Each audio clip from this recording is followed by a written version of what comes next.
Life's a ride, so let's make it count. Cherish every moment, that's what it's about. Tune in together, we're building our groove. Every beat, every laugh, we're ready to move. A little laughter, some love, we're soaring high.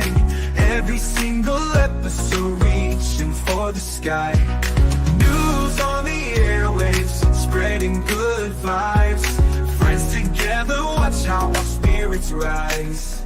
Kick back, unwind, leave the troubles behind. This podcast is gold, a treasure you'll find. With every word, we'll light up your day. Join the conversation, let's laugh all the way. A little laughter, some love, we're soaring high.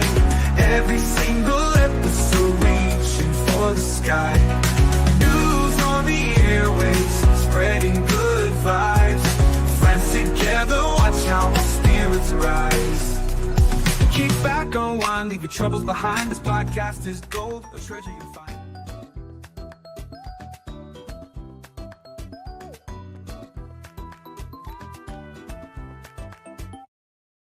Wake up and good morning, everybody.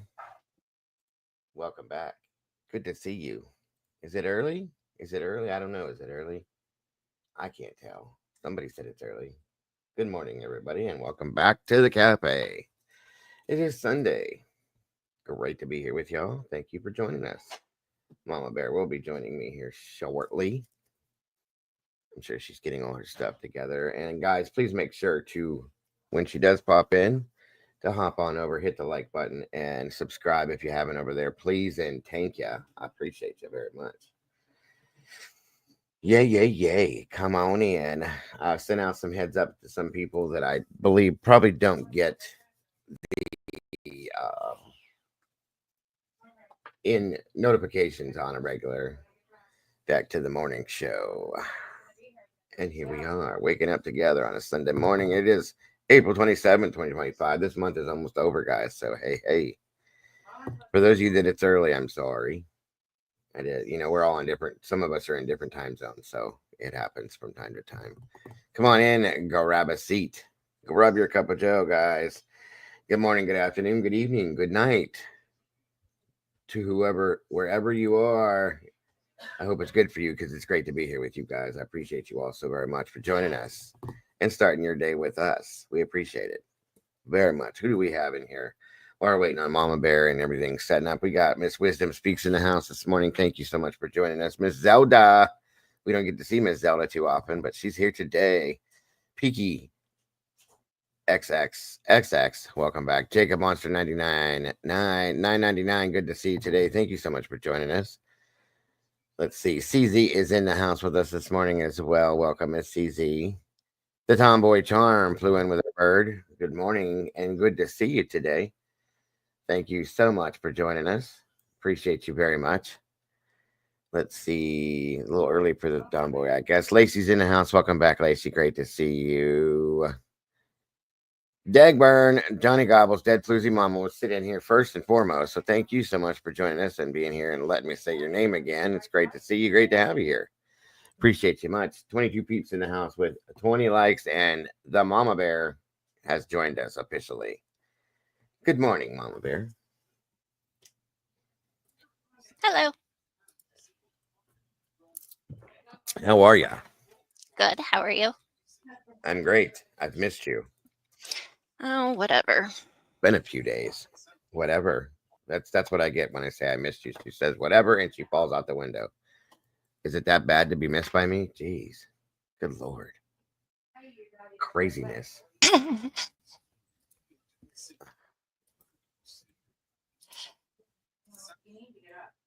What are you jumping off the out of the windows now, or what? I'm trying to get this set up. Dang it! Do your thing, guys. And again, guys, like I said, once she gets loaded in, make sure to pop over, hit the like button, subscribe over there if you have not yet done that, and hit the notification bell, just like you do here. That way, you don't miss anything that we do, whether it's together or separately. Please and thank you. Good morning, Mark Schumann. Good to see you today. Okay, I'm done jumping around. You sure? Jump around. There she is. Loaded in, guys. The link is pinned at the top of the chat for you guys. If you want to hop over and over, you can even hang out with Mama Bear since we're all here together. I tell you, it smells better over there. Of course. There's cookies baking on her side. Maybe that'll get everybody over there. Come on in. Come on in. Let me see here. It looks like Jacob asked a question. Jacob always comes in with these questions. They're great. I read the newest document. They're saying Brian was trying to clean up, but who you agree that that's odd. Why would he? Nobody would do that. That's definitely ridiculous. Anybody that would go in and commit a quadruple homicide is not going to stop to go, oh shoot, I need to wipe the counters down. Come on. Think about it, guys. No, I doubt it. Very much. Tomboy, am I not perky enough for you today? Is that what you're trying to say? Perky. She said, Mama Bear, can we pocket the perkiness for about 30 minutes? Maybe you're too perky for her. Oh, It's early for her. That's it. Yeah. that could be. Pocket the perkiness. That's a new one. Wake up, tomboy. Wake up. Get out of that bed. I don't see Miss Tandy in here, so she must be sleeping in. Andy's in here. She's on my side. Oh, well, that's why I don't see her. Well, no, I should have. There she is. She just popped in here. Good morning, Miss Tandy. Who was up first, Tandy or the tomboy? I want to know. Because that'll be able to tell us. I believe it was probably Miss Tandy, and she probably woke Tomboy up and said, come on, Dago's awake. Dago's going live. Probably. I betcha. Scott, Metalhead in the house. Good to see you, my friend. Scott, I believe, is from over the pond. I believe. So it's wonderful to have you here, my friend. All of you, wherever you're at, whatever time it is, I'm grateful to have you here. CZ said, it is not early. During the weekdays, I have to be up 3:30 to 4 a.m. because most of my energy is in the morning before my job. Love, yes. CZ's a teacher, guys, just like Miss Tandy. So they have to get up early and get things moving. Thank you, Wisdom, for that, guys. Please make sure to like this, please. Let's get this up in that algorithm. Hit that subscribe button if you have not yet done it, and notification bell so that we don't miss anything we do. And then hop on over. It just takes a matter of seconds. Click the top of the link at the top of the chat, and say hi to Mom Bear for a minute and hit the like button on her side as well, just like I'm going to do right about now. Boy. Oh. Tomboy says she doesn't even have her glasses on yet. I was up first. It's hard to believe that, though. Mm-hmm. Tomboy is always the one that's sleeping in because she gets up so early. But it is Sunday, so maybe that didn't have to happen today. Boom. Yeah, I got up at 7:30. Me too.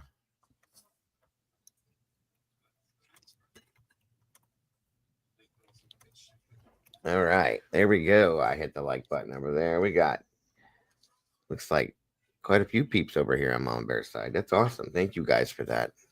Love you too, Zelda. Miss Zelda. We don't get to see her very often at all. I'm grateful when we do. Her name's Great. Zelda. She lives on the east side, northeast. Alicia's in the house. She said, I got up 3 minutes ago. Oh, Lord. South Yorkshire, England. That's what I thought. Wonderful to have you here, my friend. Wonderful to have you here. We love our UKers, that's for sure. Even God said rest on Sundays. But we have to wake up together, Tomboy, and get our wonderful day started together, Tomboy. Perky. Cracking me up because I bet this is driving her nuts. I love it. Did Zelda bring in the coffee cake this morning? Maybe. I clicked the wrong side, but oh, you're okay, Alicia. Wherever you need to be, wherever you are, it doesn't matter. We're here all together. Is anybody surprised that I'm so perky? No. And truthfully, I've only had 2 cups of coffee, so figure that out. I'm just in a good mood today, that's all. Cryptex, good to see you, my friend. Welcome. Great to have you here today. Hope you're doing good, brother. Tandy's over here going, hush up, Dago. Nope. Come on, Miss Tandy, wake it up. I'll start singing. No, I won't.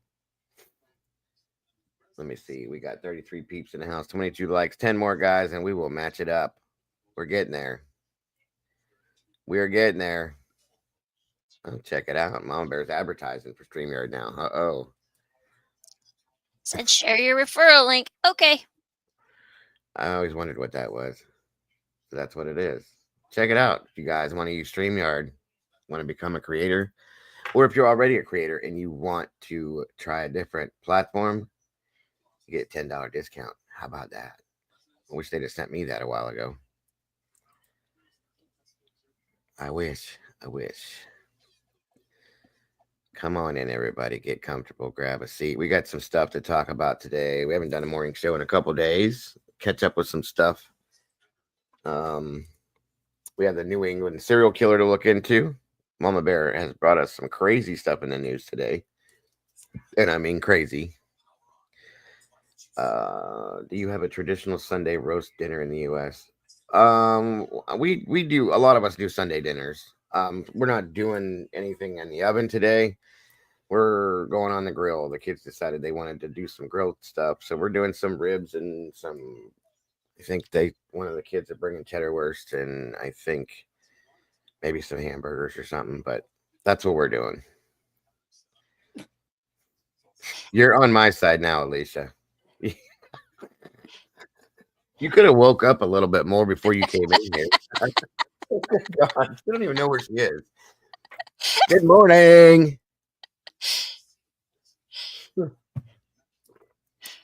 We love it. We love it.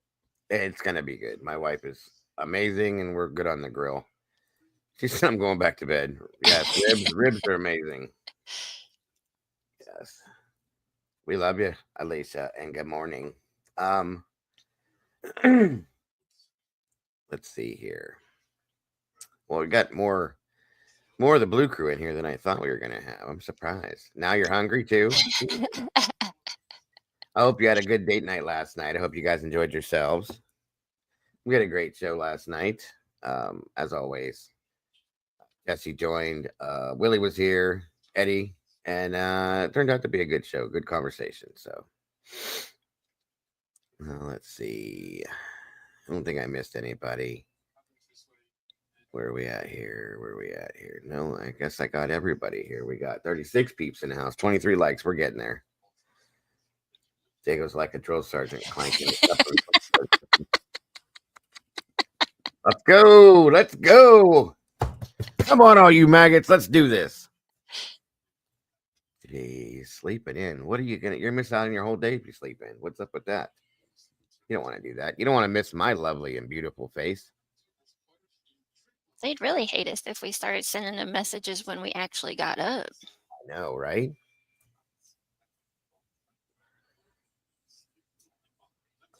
Oh, hold on 1 second.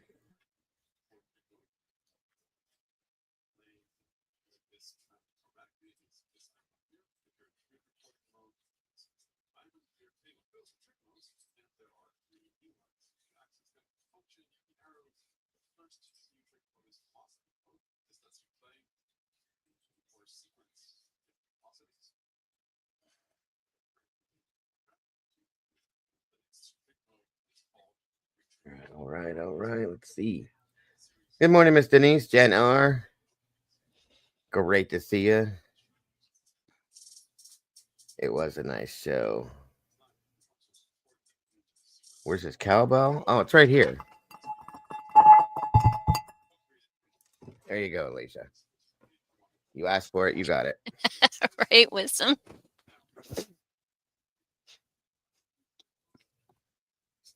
Right? Yes. She gets up even earlier than we do. Yeah, she's up bright. She's up before the birds wake up. Mm-hmm. Ask and you shall receive, Miss Alicia.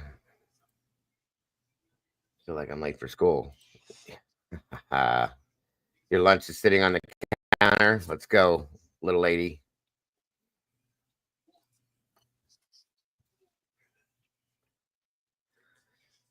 I'm on the wrong side. Yeah, I had to fix that because that drives mom nuts because it was pointed out. So I fix it every time now. I know, Chris, but if it flips it, then he has boobs, and I just can't do it.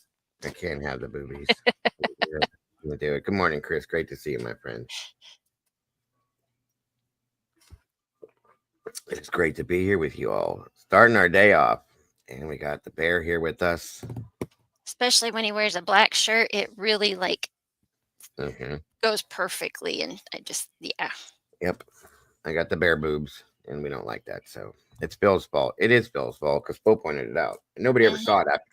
I never saw it once before that. Didn't pay any attention. And now, as soon as we go up on panel, I'm always on that side. And it's like, nope, gotta flip it.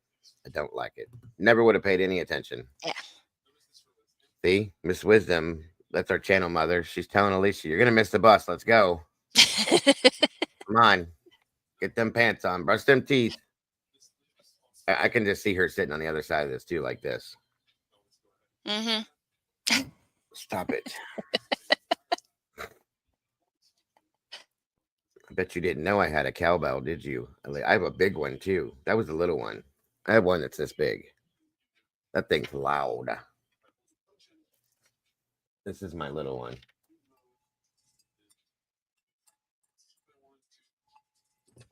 How's everybody loving to hear that this morning?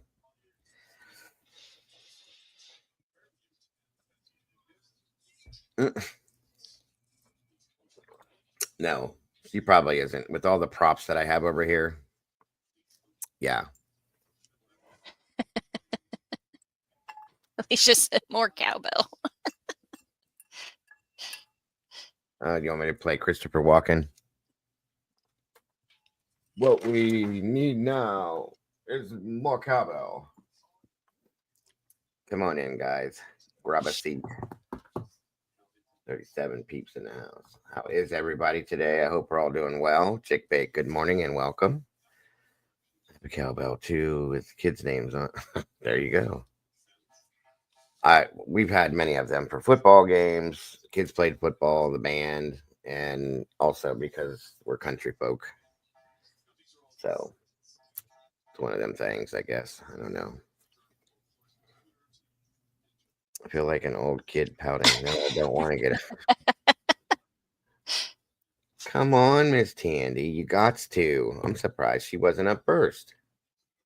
More rain in Missouri. I'm sorry to hear that, Denise. It's actually, well, it looks gorgeous outside, which is probably why I'm in the mood I'm in. It's chilly still, but it's bright and sunny. It's crazy. How about you over there in the Indiana realm?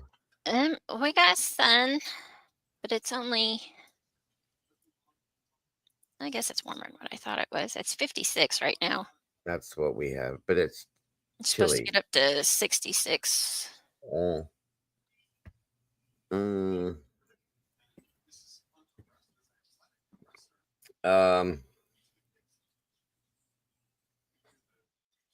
It's supposed to be 80 tomorrow.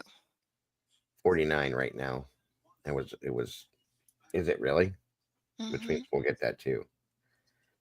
Yay. It's sunny and it looks great, but I should go outside. It's 48 in Boston. You're in Boston? Oh, yeah, that's right. You went Massachusetts. I forgot. You were in Ohio. Now you're in Massachusetts. I got you now. Truth Seeker, welcome. Good morning. One made nut. Eddie's in the house and he's not late. Welcome back, buddy. Good to see you today. CZ says, I like to clean, organize, and do things for my life in the morning before going to work. I can never leave work on time. There's always a problem or issue. By doing my things first, I can keep up. There you go. There you go. Eddie.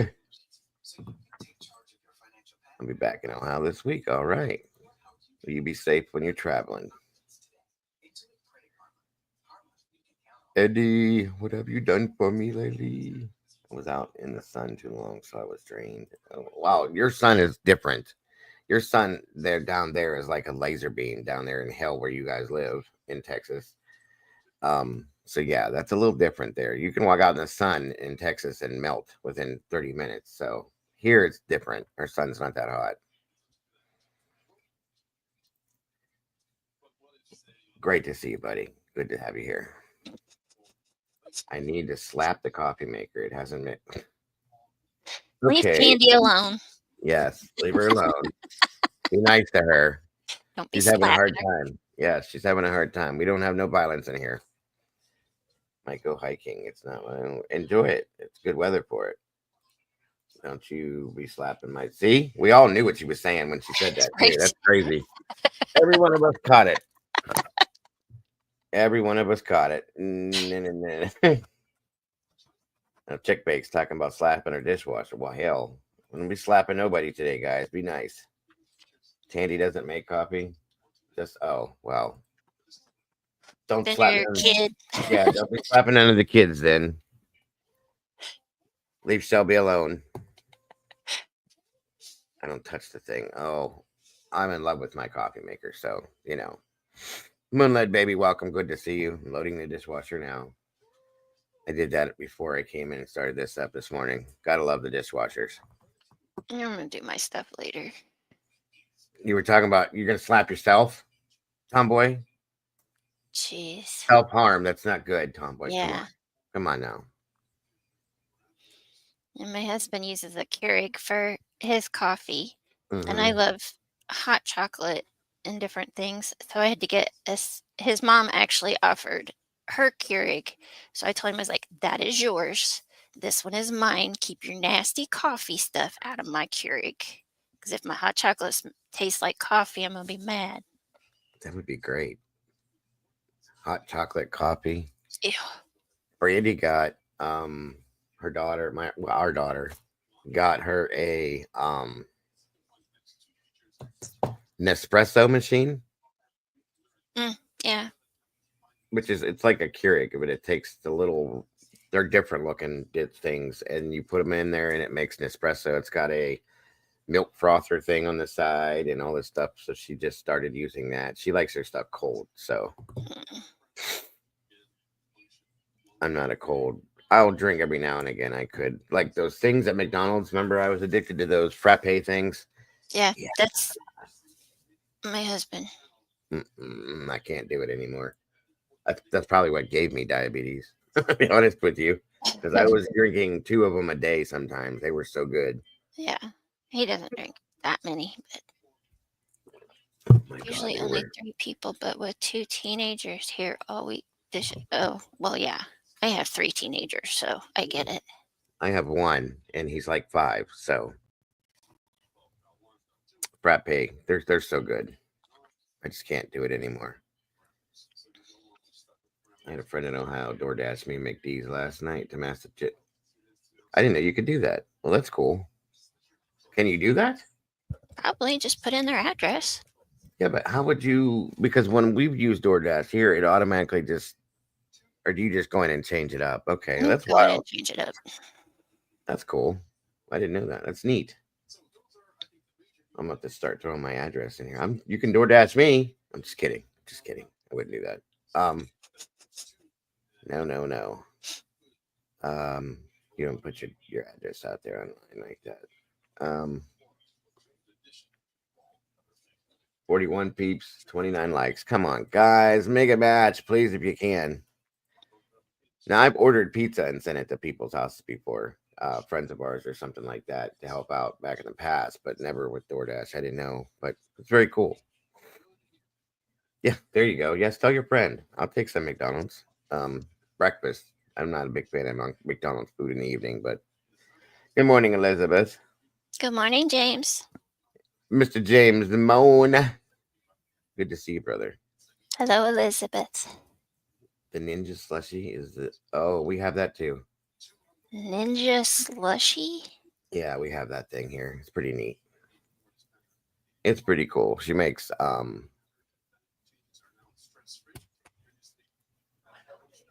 Slushies? no, yes, but not slushy. Like- She makes other things in them too. But yes, slushies. Thank you. I'm such a dingbat. I don't. It's not brand new. No, it's. She makes what the hell are them things called that everybody drinks? Smoothies? Thank you. Ding, ding, ding. There we go. She makes smoothies in them all the time. But I guess it's maybe not a slushy machine. It's just the Ninja drink processor thing or whatever we have. I'd never had the McFlurry before. I didn't even know McDonald's made those frappe things until we were sitting at the drive-thru one morning or one afternoon, and she was like, "Do you want cold coffee or something?" I'm like, "No." It was in summertime. It was hot. She goes, "Well, you can get a frappe," and I'm like, "A who?" A frappe, and I said, "What the hell's that?" And she goes, "Just try it." And I was like, "Well, what flavors?" And there was just caramel and mocha. And I said, "I'm not a big fan of mocha for that kind of stuff."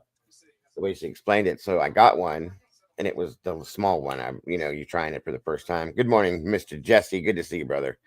Good Um, morning, Jody. Good morning, Jesse. Miss Jody's in the house, our other lovely teacher. Thank you for joining us, Miss Jody. So I got it, and it was just about that big. And I took one drink of it, and I went, "What the hell is this? And where have you been my whole life?" I drank that one before we moved out of the drive-through, guys. It was how much I liked it. Okay. And I went back later that afternoon because I just wanted it so bad. And I got a big one. And from there, it was downhill after that. I had a problem. Yeah, I took like the last week off, Jesse. I got sick of him and said, "Here." What's going on? Sad news Oh out of your no. hometown. What happened? Where is your hometown, Jesse? I didn't even know. But it was ugly. What are we talking about, bud? Oh goodness. Affected? I think you might have missed putting it in there, bud. All you said was sad news out of your hometown. Terror attack and Oh no. no, really? That's where you're from. Okay. We'll have to look into that this morning. That's horrible. Vancouver, that's Canada. Mm-hmm. Oh. It did it again? What's this? This is a thing that people are doing now. What are people doing now? What the hell? Exactly. Good God. I'm sorry to hear that, Jesse. I hope I hope too many people weren't hurt. I'm going to look into it real quick. See what we have here. Oh, yeah. There it is. I thought it was. I know there was a sports thing one of the girls put in the chat this morning. Poor kid. Derek Yeah. Harmon's mom, I guess, dies the night he was drafted into the That- NFL. I was yeah, like, that oh was- my gosh. That was horrible. He went to visit her just to let her know he was selected, and she passes right after. That's horrible. All right, let's see this thing real quick that she's talking about in Vancouver. I'll throw up a trigger warning just because I don't know. I don't know what's going to show up, you guys. So just be That prepared. looks bad. Trigger warning. Content may include sensitive or violent content not suitable for all viewers. Feel free to step out if needed. All right, that's just in case because I don't know what we're going to see here. So be prepared. We begin with developing news. Police say a number of people have been killed and multiple others injured after a driver drove into a crowd at a Filipino street festival in Vancouver tonight. And a warning, some of the images that you're about to see can be disturbing. This is the scene earlier tonight at the Lapu-Lapu Day block party near East 41st Avenue and Fraser Street. In the video, we can see dozens of people on the ground, emergency responders, including paramedics and police, running towards those people. Police say the driver is in custody and will provide more information as the investigation unfolds. Our Liam Britton is on scene right now. Liam, can you tell us what's happening there and what you're hearing from witnesses? Yeah, Janella, obviously this is still a very developing situation, still a lot of questions, but it sure sounds like this has been a dire day in the city of Vancouver tonight. I'm here at Fraser and 41st, where you can see police vehicles are still here. Traffic restrictions are in place. Police are saying that these restrictions could last at least all night until tomorrow. We were able to catch up with one person who said they witnessed what happened. They were a vendor on 43rd Street, which, GP, if you just come with me, is down this street here. They saw a vehicle, likely, it sounds like a dark colored vehicle, hit a number of people on 43rd Street and then speed on to Fraser here, and then they lost sight of it. Apologies. We're still getting a lot of information here as well. You can also see we've seen a few dignitaries here as well. At least 2 city councillors were here, as well as the NDP candidate for MP for Vancouver Kingsway was here too. And we've also received read a statement on X from Mayor Ken Sim, who says he's shocked and deeply saddened by the horrific incident at Lapu Lapu Day. We will work to provide more information, but police have confirmed a number of fatalities and multiple injuries. Our thoughts are with those affected and with Vancouver's Filipino community during this incredibly difficult time. And Janella, we have been told that police are going to be giving us some sort of official update later tonight, and so we'll be here for that, Janella. I believe so, Bear. I think, isn't British Columbia part of Vancouver? I know BC's up there, but I don't know much about either, Jesse. Yeah. I think so. I think it's part of it. Oh, wow. Nothing, guys, we have to please keep everybody in Vancouver in your thoughts and prayers. Wow, this is just horrible. Yeah, Daryl Brooks. Oh Lord. We just had another one, but what, for 2 months ago that happened. I can't remember where it was, but BC is the province. Vancouver. Okay, thank you, Jesse. There it goes, Mama Bear. Okay, so the province is like the state, and then Vancouver is like this, like the city. City inside, yeah. Okay, I got you. Okay. Like Indiana, and you're in Brownsburg, right? Okay, gotcha. Yeah, there we go. All right. Let's see what this guy has to say. Oh no, come on. I need to figure out how to get rid of this. Yeah, we're gonna have to get in Discord, and you're gonna have to. I don't understand. I went share looking. your screen and. Yes. Germany. Maybe it was Germany. Yes, it was Germany. That's right. That's right, Jesse. Thank you. That's the one we were watching. Maybe it was a month or so ago, I think. All right, let's see what he's saying. And it was around 8:15. Lone male in custody. There's no further danger to the public, and that's all I have for you tonight. Do you have a number of the victims? There was a number of deceased and number also injured. It would be unfair for me to speculate on exact numbers, as the victims were taken to multiple hospitals in the region. So not just one hospital, multiple hospitals. And it would be unfair to the facts of the case and unfair to the families for me to release any number at this point. Can you give us a sense, though, sir, with understanding that these situations... Right, it did happen in New Orleans too. That was the other one. This is happening way too often. It was Mardi Gras. Yep. They arrested the driver, a young guy, looked like a normal Asian guy. See, I don't understand. Like, these people, unbelievable. Situations can change. Is there a sense of how many families may be affected by this? So we've heard the number 7. Is that something that you can address? I can tell you it is multiple injured and multiple fatalities. And once, I don't want to, there's still family members that have to be contacted. And I just, yes, Mark, there's a large crowd. I just don't want to be unfair to the victims' families by putting out, numbers that we're not even sure on yet. It's still unfolding. The situation is still unfolding. What can you say about the motive? What are you treating this as? It was a lone male in his 30s, drove through at about 8:14, as I indicated. Everything's on the table. We haven't. I'd be speculating if I stated a factor in it. So our investigators all the teams are called out and they're working through it. And we'll have more details in the morning. Was the suspect known to police? The suspect was known to police in certain circumstances. Did the suspect have interaction with police in the last few days? I can't answer that. I don't know. The street barricaded. How did the suspect get into the street? So this was a large community event. All events that we hold in Vancouver, about 3,000 a year, are robustly assessed. It's an entire city of Vancouver process. Fire, police, traffic control, every stakeholder is engaged in it.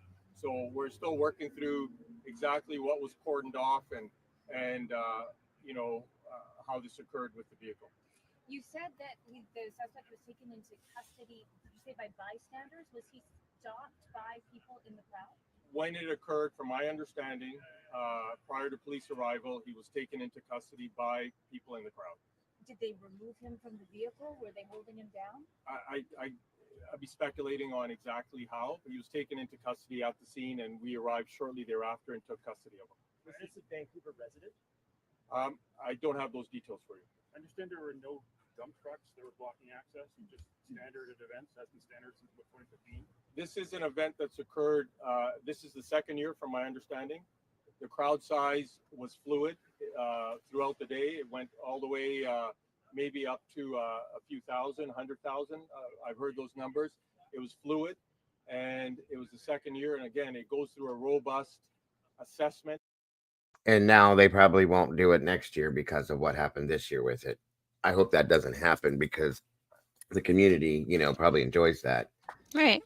So now, if they do it again, it'll be like overly super police presence and that kind of thing. But this is so sad. Security assessment, and this event was assessed along with other stakeholders that we have a system for. But why no dump trucks, especially after what happened in New Orleans and New Year's Day? Right. Like, again, those are facts that we're going to work through tomorrow and look at what community leaders we liaise with when we decided on the actual deployment. Was there any indication this had anything to do with the federal election? I don't know anything about that. Do event holders pay the price of having dump trucks?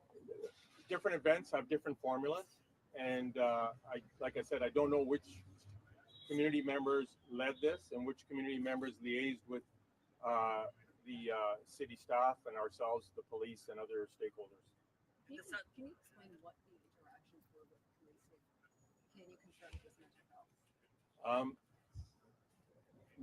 We have some knowledge of interactions. It would be unfair and inappropriate to the investigation and to a proper conclusion for the investigation if I taint it with any details right now. But we'll have more for you in the morning for sure. Thousands of people are about to go out for the Sun Run tomorrow. Is there any different precautions being taken by police in advance of that? Tomorrow's Sun Run, as far as I know this morning or this evening, there's no change for tomorrow. We'll have a full, robust deployment, and it will occur as planned with security.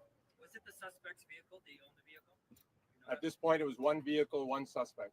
Did he own it? Was it his vehicle though? I don't have those details. Does he have a criminal record? It'd be inappropriate for me to get into those kind of details at this point. Was the suspect was on bail before the incident happened? Was the suspect on bail before the incident happened? On bail? On bail. Oh, I don't. It'd be unfair for me to make those comments. We'll have more for you in the morning, and I think once again, right now, our concern is for the victims and their families and their loved ones, and we're just working through our entire department on making sure every family member is supported, contacted, and all reasonable help is planned out all the way through this tragedy until we get some more detailed answers. So, Good morning, Michelle. Welcome. Good morning, Michelle. How horrible, you guys. Yeah, websites are saying that at least nine were killed. I'm looking for all the news I can find. It's all over. Yeah, there's a lot. BBC, I'm Reuters, seeing. New York Times, CBC, NBC, CNN, ABC. I mean, they all. All the letter, the whole alphabet's involved, right? Seriously. Let's see what this has. This is global news. Good evening and thanks for joining us. We have breaking news to report tonight. A mass casualty event at a Vancouver festival. Witnesses describe an SUV plowing through a crowd at the Lapu Lapu Day block party, a celebration for the Filipino. I'm guessing, well, this was a celebration for the Filipino thing. And Jesse said the guy looks to be Asian. So I don't know. I wonder if it has something to do with the Filipino heritage or something, maybe what he did. I don't know. I don't know. The article from BBC says they are confident that this incident was not an act of terrorism. Okay.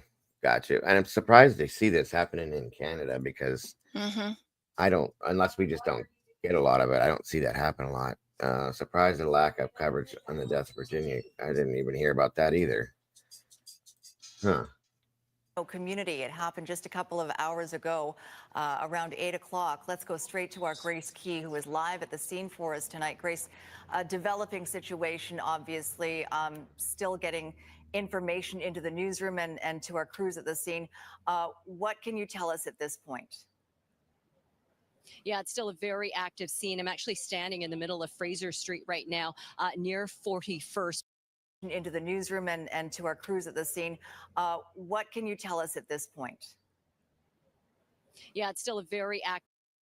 Okay, sorry, I backed it up because I was covering one of the remarks. The comments was covering something. I thought it gave a number, but it says multiple. Mama Bear said something about 9. Is that right, Mama Bear? 9 people killed, possibly. Okay. Oh, sorry. I thought I didn't. It's okay. At least 9 at this point. That's horrible. I saw the driver apologizing when he. What the hell? See, that's wild. That's weird. See, maybe it was an accident. Maybe could have he had been, a or- medical episode or something, or That would be hopeful. That would be hopeful. right? Because I mean, He was rather normal looking, all things considered. He wasn't wearing anything, proclaiming anything like, any kind of tactical gear or nothing like that. How could the BBC know if it was terrorism? Well, they're saying there's nothing to lead them to believe that at this point. So, I mean, if it was terrorism, he wouldn't be apologizing. I wouldn't think. probably not, unless he was forced to do this by some other form of a group or something. Who knows? That's interesting for sure. Agreed, Kent. Very much agreed. It is the worst media platform possibly out there, in my opinion, because of the way it works. Mechanical problems with the vehicle, or maybe there was alcohol. Yeah. I don't know. I mean, it's weird to hear him apologizing. That's crazy. Very weird. Scene. I'm actually standing in the middle of Fraser Street right now, near 41st, where they have blocked off this entire area. Now, just to the left of me, if people are familiar with the area, is John Oliver Secondary School. Just beyond these officers, you can see the emergency lights just a little past this block here. That's just on the other side of John Oliver Secondary School. That's about East 43rd Avenue.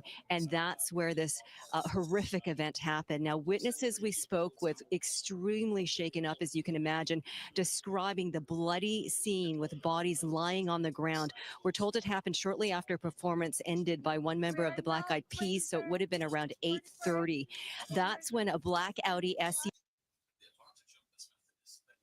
Trigger warning. Content may include sensitive or violent content not suitable for all viewers. Feel free to step out if needed. Good morning, Trish.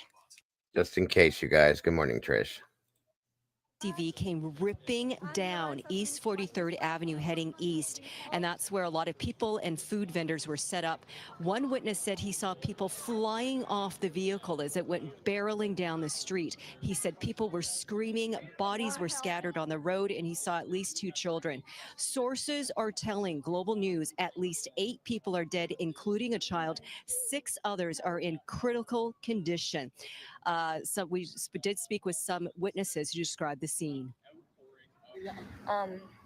What really happened was, imagine Black Eyed Peas already concluded the show, and then around 15 minutes later, we're still taking pictures, we're enjoying the evening, and then we see and hear a black car, ramming through all the vendors, kids.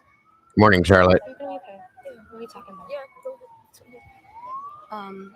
Kids and families just shrieking and yelling and crying. And we were actually heading towards the car. And then just a lot of people running towards the fields because they're trying to move themselves away from the streets. Yeah. And then I remember hearing a woman, she was like, I smell blood. I hear blood, I hear crying. And then another mother was like, my child, how could they do this? Taking pictures and all that. And we were just walking towards the area. And then next thing you know, you just saw a car just went so fast. And then it was really loud. What I thought I thought it was like gunshots, but no, like everyone started running, and then I hear crying, weeping, and I started getting a panic attack because it's like actually so different when you experience it, like, you know, secondhand. And like what I had to like think about was like, oh, what if I knew like people in that crowd? So I immediately, like, first thing in my head, I was like, gotta text everyone I know that I saw, because like this is supposed to be a fun event. Like, we're supposed to unite as Filipinos and like celebrate for who we are, and then like it hurts that something like this had to happen. Grace, just heartbreaking and tragic. Can you? I didn't quite catch which way was the black SUV going when this happened? And you know, it was mentioned that this was as the show was wrapping up or just after the concert had wrapped up. So, were there still a lot of people in the area? It sounds like. Agreed. Yeah, it Chris. does sound like there were still a lot of people that were filling in that. Is there a large, Jesse, do you know, is there a large Filipino community within Vancouver or BC? Are there a lot of Filipinos in the community there? I got to wonder if the gentleman looked Asian per se, if he was actually Filipino as well, because, you know, and if that's what I'm saying, I wonder if it related to the Filipino heritage by any chance or something to do with that. Because I don't think this was an accident. Unless, like I said, unless the throttle stuck or something like that, but it just doesn't sound right. That's wild to me. I'd be curious. We'll have to look that up if Jesse doesn't have, if he doesn't know. But this is just beyond sad, you guys. Again, I want everybody, please keep your thoughts and prayers together for the people of Vancouver, all of them. Even anybody that wasn't harmed, it's still very traumatic and a very horrible situation. This is, once again, another horrifying situation going on in our world. There is a large, okay, see, gotcha. That's, which explains the, you know, the festival and stuff like that. So thank you for that, sir. Thank you. That area, because that's where all the a lot of the trucks and the food vendors were. So it was just be on the other side of John Oliver Secondary School where you see a lot of those emergency lights right now. So that's about East 43rd Avenue. So the vehicle would have been just on the other side of John Oliver Secondary School, kind of in the area where the tennis courts are. And it's a fairly long block where this person would have been driving down. And again, this person would have been heading east on East 43rd Avenue there. Okay, Grace, and that makes sense, as we just saw what I would believe would be an Indian man just walk past. So yeah. We understand that they do have a suspect in custody. The VPD does have someone in custody. Yeah, now the Vancouver Police Department hasn't provided any official information right now. So witnesses are telling us that there was a young Asian male that was taken away. There is also video that's circulating of this young person. In the video, you can hear people screaming at him as he's standing off to the side, and people are screaming repeatedly, why? Why did you do this? A question a lot of people will be asking themselves tonight. Obviously, Grace, the scene's still active. We see VPD officers behind you. That part of the area is still blocked off. That's a good thing. VPD have not issued a press release yet, although they did issue a statement on Twitter. But I understand Morning, they will be Cassie. speaking a little later tonight, holding a press conference and filling us in on whatever details they can at this point. Yeah, the interim chief actually is going to be coming down here to the scene at midnight. So that's where we're going to hear for the first time from Vancouver Police exactly what happened here tonight. We also just saw a tow truck just go through this area as well. So, you know, we've been blocked off about a block away. So we really haven't been able to get up close to the scene. So presumably that SUV is still there and the tow truck has just gone through this area. There was another city bus that drove by here about 40 minutes ago. We were told a lot of the witnesses were on that bus as well. And so that took off here shortly. All right, we'll let you get back to finding out more details about what happened, Grace, but we'll check back with you in a little bit. Thanks very much for that. Grace Key reporting in East Vancouver for us tonight. A reaction, as you might expect, is pouring in from all levels of government right now, including NDP leader Jagmeet Singh, who was at that festival just a short time before this happened. This is so horrific.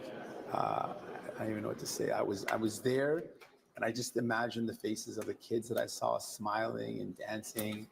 I imagined the aunties that were there. Imagine them I don't even know what to say. It's horrific. I'm heartbroken, and I just want the Filipino community to know we stand with you. Everyone is with you. Everyone's standing with you, and we're going to stand with you in whatever comes the next days. I was here earlier. This was a fantastic day here in South Hill. Lapu Day Festival was amazing, and everybody's having such a great time. And so I heard the news and came here.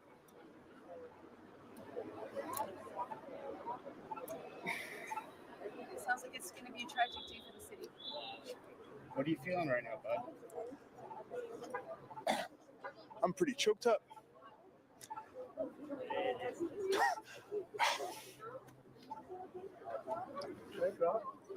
I don't even know what to say.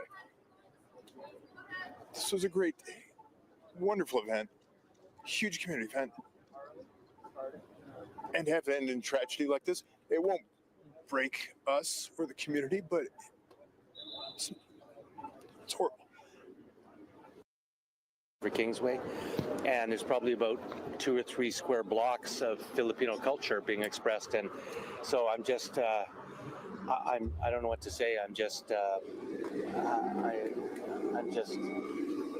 devastated at what has happened. Apparently there's people who have died and a number of people injured, and by someone who drove a vehicle into the crowd, and I don't know more than that, but just I'm just grieving with the Filipino community today and the wider community at large. All right, Vancouver Mayor Ken Sim has also issued a statement. He says, I am shocked and deeply saddened by this horrific this horrific incident at today's Lapu Lapu Day event. Our thoughts are with all those affected and with Vancouver's Filipino community during this incredibly difficult time.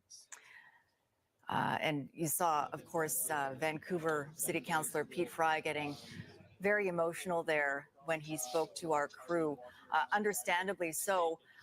Today, as he said, was supposed to be about celebration, and that's certainly how most of the day went. Our Jason Pires was at the event today as the MC of the festivities, and he has been part of that event in years past. He's live at the scene tonight. Jason, just set the scene for us, what this day was supposed to be about.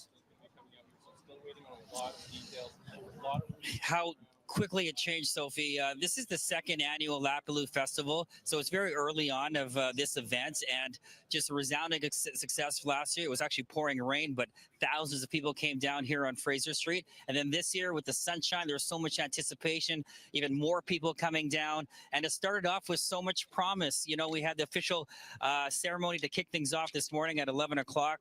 Premier Eby was here, MLAs were here, MPs running for the federal election were here, including city officials. As you heard, Pete Fry, Deputy Mayor Mike Clausen was part of that, and I just saw Mike here coming back to the scene to see exactly what happened. But it started off with so much happiness, the Filipino spirit. It was supposed to be about the resilience of the Filipino community all over the province, a great celebration of their culture and their history, and so many great performances and food vendors. Just such a great vibe. I had friends come down. We spent 2 or 3 hours after my job was done just soaking up the atmosphere. And for this to happen is just unimaginable. When it was really growing to a pinnacle of this performance by a member of the Black Eyed Peas on this new stage they actually brought in for this year. They didn't have this big stage last year at John Oliver Field, but this was a new thing, and it was a great turnout for the evening performance. And then for this to happen is just I am beyond words. And speaking to witnesses, I spoke to a woman whose daughter just narrowly escaped death. She was struck in the shoulder, and I spoke with that daughter. She was too traumatized to speak, but her uncle is in hospital right now. They don't know the condition of their uncle at VGH. They have a relative who's 1 year old. That's at BC Children's right now. So our thoughts and prayers are with all the victims. And it's just incredible what's happened here. It's just so many devastated people here. You spoke, as you said, to some witnesses there, Jason. What is going on now? Have people mostly cleared out, or I imagine there's still a lot of shock, still people just trying to figure out what happened. What is the scene there right now? Yeah, traffic is still pretty bad along 41st Avenue.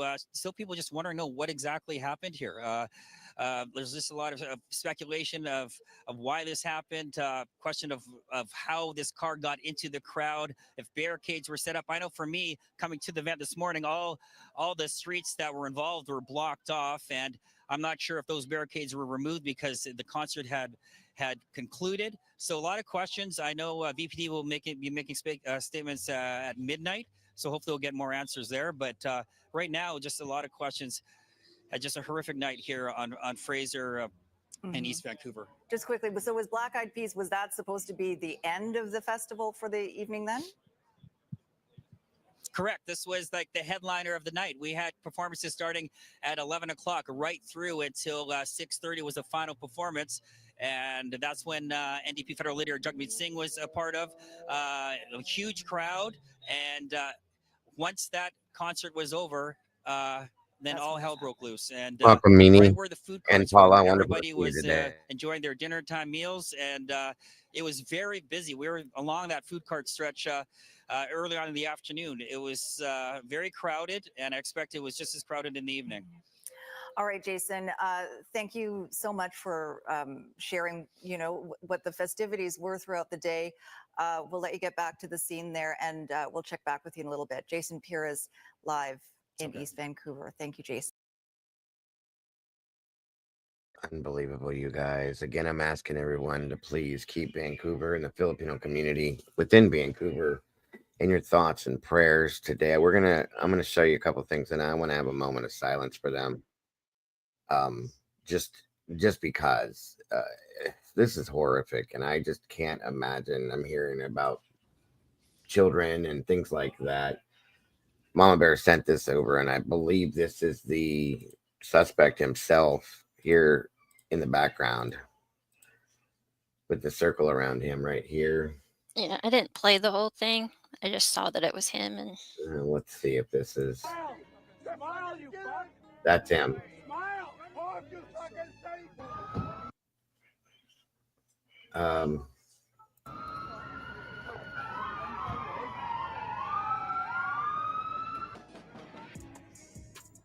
We are now Fraser 41st. He looks really young. I mean, really young. yeah, that says 20, but I thought I was read he was 30. And he doesn't. They said 30 initially, yeah, but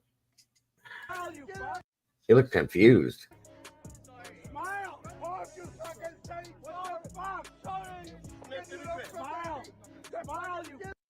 I don't know, you guys. I don't even know what to think. And then what was the other one here?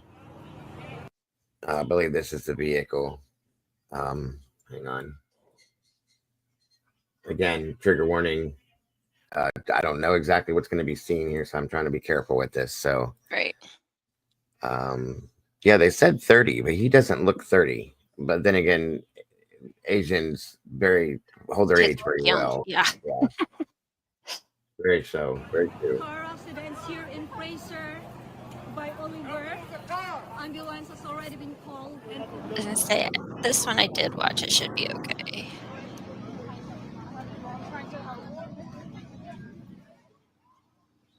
Oh, wow, my God. At approximately 8:14 p.m., a lone subject male with one vehicle Thank you, guys. drove through a crowded community event. Welcome, Sarah.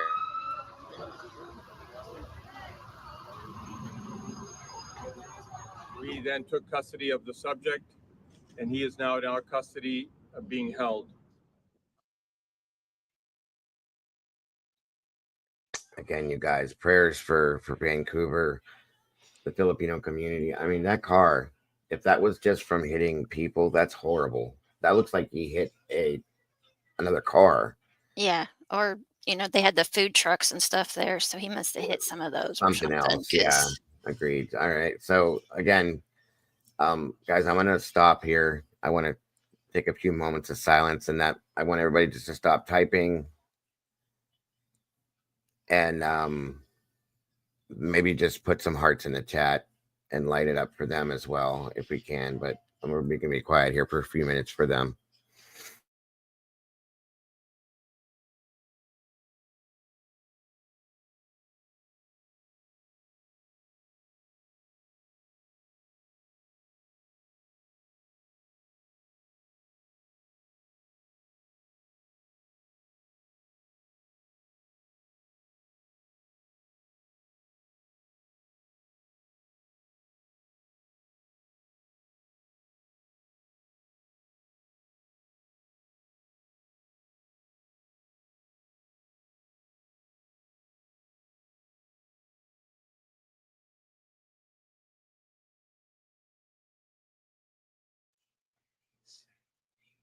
All right, everybody. Thank you. Like I said, if we can light up the chat with some hearts. Fox is saying that 9 confirmed dead thus far. God bless them all, and God be with them all. I know not everybody's religious, and I'm sorry I don't put that in everybody's head when I say that, but I don't know what else to say. It's a horrific thing, and it's not just here in the United States. It was stated over here. It's everywhere. There's so much negativity and so much anger and angst, and I don't know if this was that. It could have been a horrible accident. We don't know, but I'm sure we will. They're saying that it's definitely not a terror attack, which is a good thing. Maybe they know something. That would make me wonder if it was a horrible accident. I don't know. I'm not going to jump to conclusions on it, and we'll find out within a day or so. But thank you guys for doing that and the silence. Like I said, prayers to all of them. Such a horrible thing. Thank God. So much negativity.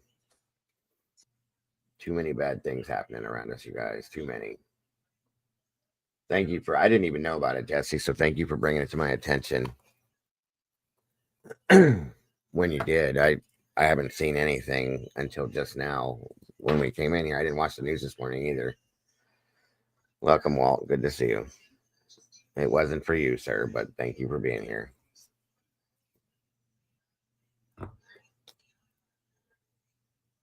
All right, let's see here.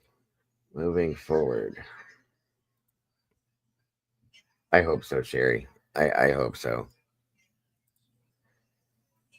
Good morning, Candy Girl. There was yesterday or last evening in Vancouver, there was a festival going on, a Filipino festival, I believe it was, and a car drove through at a high rate of speed, a crowd of people, and killed 9 people and injured many others. So prayers to Vancouver and the whole community. Good morning, Clifton. Thank you for joining us. Wow. Unbelievable. Good morning, everybody that just came in. Yes. Good morning to all of you. 60 people in the house. Guys, please make sure to hit the like button and share this out if you will.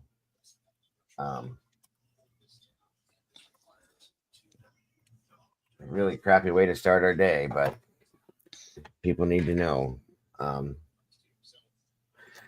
What I was actually going to start with, good morning, Meg, was the New England situation. The possible serial killer in New England. So we're going to start with that. We're going to move into that next. I know. Things have changed a lot since the pandemic. They really have. Mm-hmm. I don't know if it was because people spent too much time alone or too much time together or what it was or what happened, but things have changed a lot. They really have. It's very sad. So we're going to jump into this. Again, everybody just keep Vancouver and the whole community of Vancouver, the Filipino community, everybody involved. Just keep them on your thoughts and prayers, guys, if you will. If that, if you're not a praying person, just keep them in your thoughts. Angel D's in the house. Good to see you. What about good night, Angel? Dick, huh? Is it evening for her? Oh, good evening, Angel. Sorry. I forget. That's right. You're in Australia. Well, welcome from down under, from the UK, from wherever you are. Like I always say, good morning, good afternoon, good evening, good night, whatever it is, wherever you are. I hope it's good because it's great to be with you guys today. So, well, that's amazing. That's wonderful, Miss Jody. Congratulations. Wonderful to hear. Miss Jody's got a new granddaughter. I have a new grandson, Kaniki.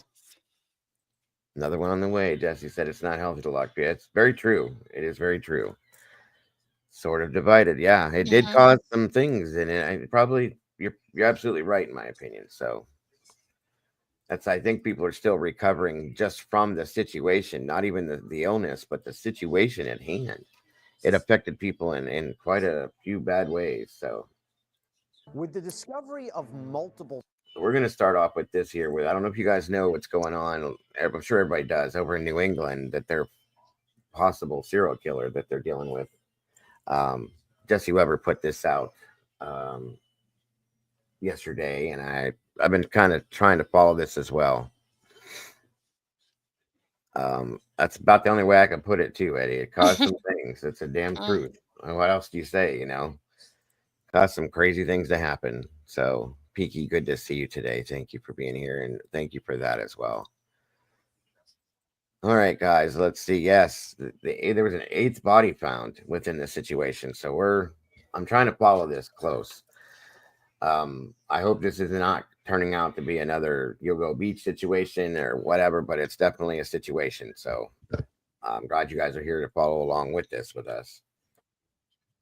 Dead bodies and human remains in various states in the New England area, it's got a lot of people wondering if they're not only connected, but could there be a serial killer on the loose? Authorities have suggested there's no evidence to believe that at this time, but what are the circumstances of these various... Once again, same scenario as Lady Bird Lake. There's nothing to believe that. There's nothing out there to make us believe that, so on and so forth. But come on, you guys. Some of these things are just too much, to say that. So various incidents tell us. We're going to get into some of the details surrounding these 8 deaths. Welcome to Sidebar, presented by Law and Crime. I'm Jesse Weber. Are you serious? I actually have CVID again. Ended up in emergency at the weekend because I couldn't breathe. Oh my God, Angel. I'm so sorry, hon. People are still getting it too. That's horrible. I hope you're okay. We'll be praying for you and keeping you in our thoughts as well. And please get better. Please get better. We have a rather unsettling situation happening in the New England area right now that is sparking a lot of concern that a serial killer may be on the loose. Several bodies have been found in multiple states since March that we need to talk about. And what are the similarities? What are the connections? What are the locations? I'm going to go for you in chronological order, okay? Thank you, Zelda. March 6th, the body of 35-year-old Paige Fannin from West Islip, New York, was recovered in the Norwalk River out in Connecticut by the Norwalk Police Department's scuba team and fire personnel. According to Norwalk Police Lieutenant Tomasz Podorsky, the river was, quote, flowing rapidly due to the heavy rain overnight. And this is interesting because apparently, according to the Hour, police in nearby Wilton, Connecticut, about 8 miles away, they had contacted Norwalk authorities asking if they could use their department's drone to help them locate a missing person, presumably Paige, who was last seen in that area March 5th. And during this investigation is when she was found. In fact, clothing and personal items were reportedly found near the bank of the river. A GoFundMe has been set up in Paige's memory. We're going to put it up here for you, and it reads in part, Paige has left behind 2 amazing parents, 2 sisters and 1 brother, along with many more family members to mourn. If you had the honor of knowing Paige, you would know how deeply she cared for who she loved. Due to the loss of someone so young, no family is ever ready for something like this. With that being said, I ask whatever you can contribute to help, even if it's just spreading the word, would be of great appreciation from her loved ones. Next up, also on March 6th, by the way, we have currently unidentified human remains that were found by a hunter in a wooded area near Route 3 in Plymouth, Massachusetts. So this is approximately 180 miles away from Norwalk. And when I say unidentified, I mean we don't know right now even the age or gender of this person. According to Boston 25 and Boston.com, a police report indicates that authorities found a human skull with nasal and jaw portions missing, and that this skull was found under leaves. It was reportedly, quote, green in color and appeared to be weathered. This is according to a police report per Boston.com. And also, Boston 25 reported that this sparked interest from the families of two missing women, Sandra Crispo, who vanished 5 years ago, and Brittany McCormack, who disappeared in July of 2021. But nothing to indicate at this point that the remains belong to either woman, but you can understand how there might be some interest here. And also very interesting about the skull. Now we fast forward to March 19th. We go to Groton, Connecticut. This is about 80 miles east of Norwalk. Wonderful to see you, Meg. Thanks for joining us today. Another unidentified person. However, authorities believe that this is a female. This is a woman between the ages of 40 and 60, with News 8 reporting that this person had light pigmented skin who may have also had Turner syndrome. And that's when female is born with one missing or partial X chromosome. And that can result in features like a short stature, a short wide neck, as well as a reduction in ovary functioning. And these remains were found in a suitcase near a cemetery. And then we go to the next day, March 20th.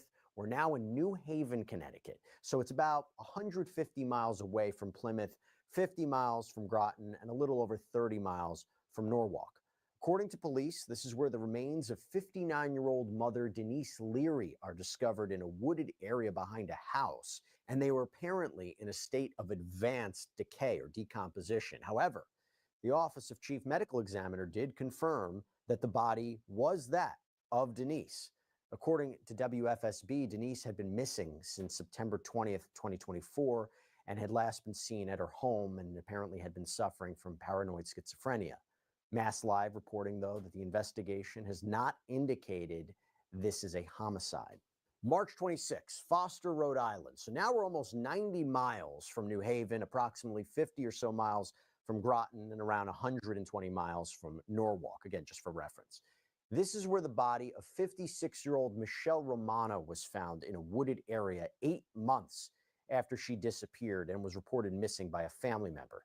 And investigators confirmed they were looking into the, quote, suspicious circumstances surrounding her death, with WJAR reporting that authorities searched a home in Warwick, Rhode Island that was thought to be the last known address of Michelle. WPRI reporting that Michelle was considered by friends to be generous and a loving and devoted mother of two.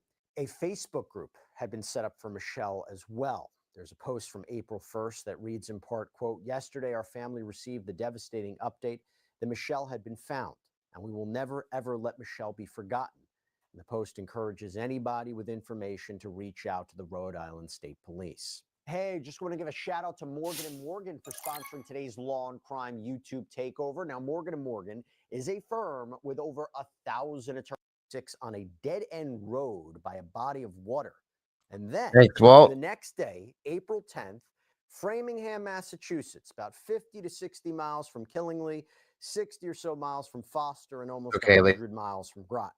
Firefighters find human remains near the Massachusetts Turnpike while fighting a brush fire. The district attorney's office indicating, quote, the preliminary information indicates that the remains may have been there for several months. And, quote, information gathered at the scene does not indicate foul play. According to Metro West Daily News, the remains were sent over to a forensic anthropologist at the office of the chief medical examiner. And by the way, I should tell you, after I conducted 2 interviews about this, and I'm going to play them for you in a minute, an 8th body was discovered. Real quick on that, according to the New York Post, this unidentified woman was found this week off of a bike path in Springfield, Massachusetts. No cause of death. New York Post saying the person was unresponsive, and authorities indicating they are working to confirm some more details about this. But here's the thing. Authorities generally have indicated that these investigations are ongoing and they haven't released details about the causes of deaths and asserted there doesn't seem to be a link to all of these deaths. For example, the Connecticut State Police released a statement to People magazine, after the remains were found in Killingly that, quote, "This investigation is in the early stages, remains active and ongoing, and there's no information at this time suggesting any connection to similar remains discoveries actively under investigation by CSP or other Connecticut law enforcement agencies." And the statement also said there is no known threat to the public at this time. Groton, Connecticut Police issued a statement that said, in part, regarding references circulating on social media about incidents in the state of Rhode Island, we currently have no information connecting those events to any of the incidents in Groton. And Groton Police Chief Louis Fusaro told WTNH on April 11th, "I would tell people, don't rush to judgment." In relation to this eighth body, Springfield Police Department spokesperson Ryan Welsh also indicated there's no evidence at this time to suggest that the body is connected to any of the other deaths or other human remains that were found. But what have we seen? A lot of online chatter about a possible serial killer in New England. In fact, there are Facebook groups that have been set up to address this. One is called New England SK that has almost 16,000 members, and another has almost 65,000 members. And while, of course, public vigilance and discourse and information is very important, particularly when there's few details and these are active investigations, obviously there's also a concern about whether this could lead to false leads or false reports or anything that could hinder or affect or impede an investigation. So what do we make of all this, right? Well, I'll tell you what, I conducted 2 interviews on this case. Again, this is before the discovery of this eighth body. Just keep that in mind. I'm going to play both of them for you right now. First up, we have Luke Hydash, New London, Connecticut Bureau Chief from WFSB TV3. And he provided some information about what we know, what we don't know. But what he really did, something in particular, he provided one really interesting update regarding a suspicious person.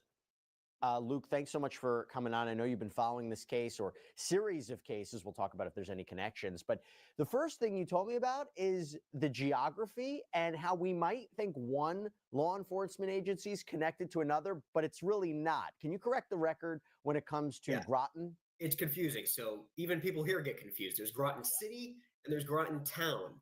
2 different police departments, 2 different governments altogether. So Groton City is the one that had that big investigation of that condo last week. Groton City is the one that had the remains found at the cemetery last month.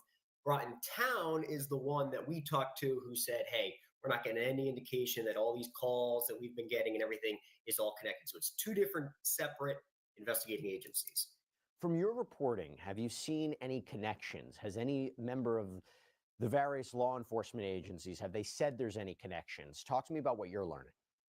Not yet. I mean, it's easy to jump to conclusions. You see the posts online. A lot of people think there is, but nobody's called me. Nobody has told me anything that makes me think personally that there is any connection. Law enforcement says, listen, we're all investigating all of these. Remains cases take a really long time to investigate, especially if you don't know who the person is. One over in New Haven, we just learned yesterday, they don't think it's a homicide.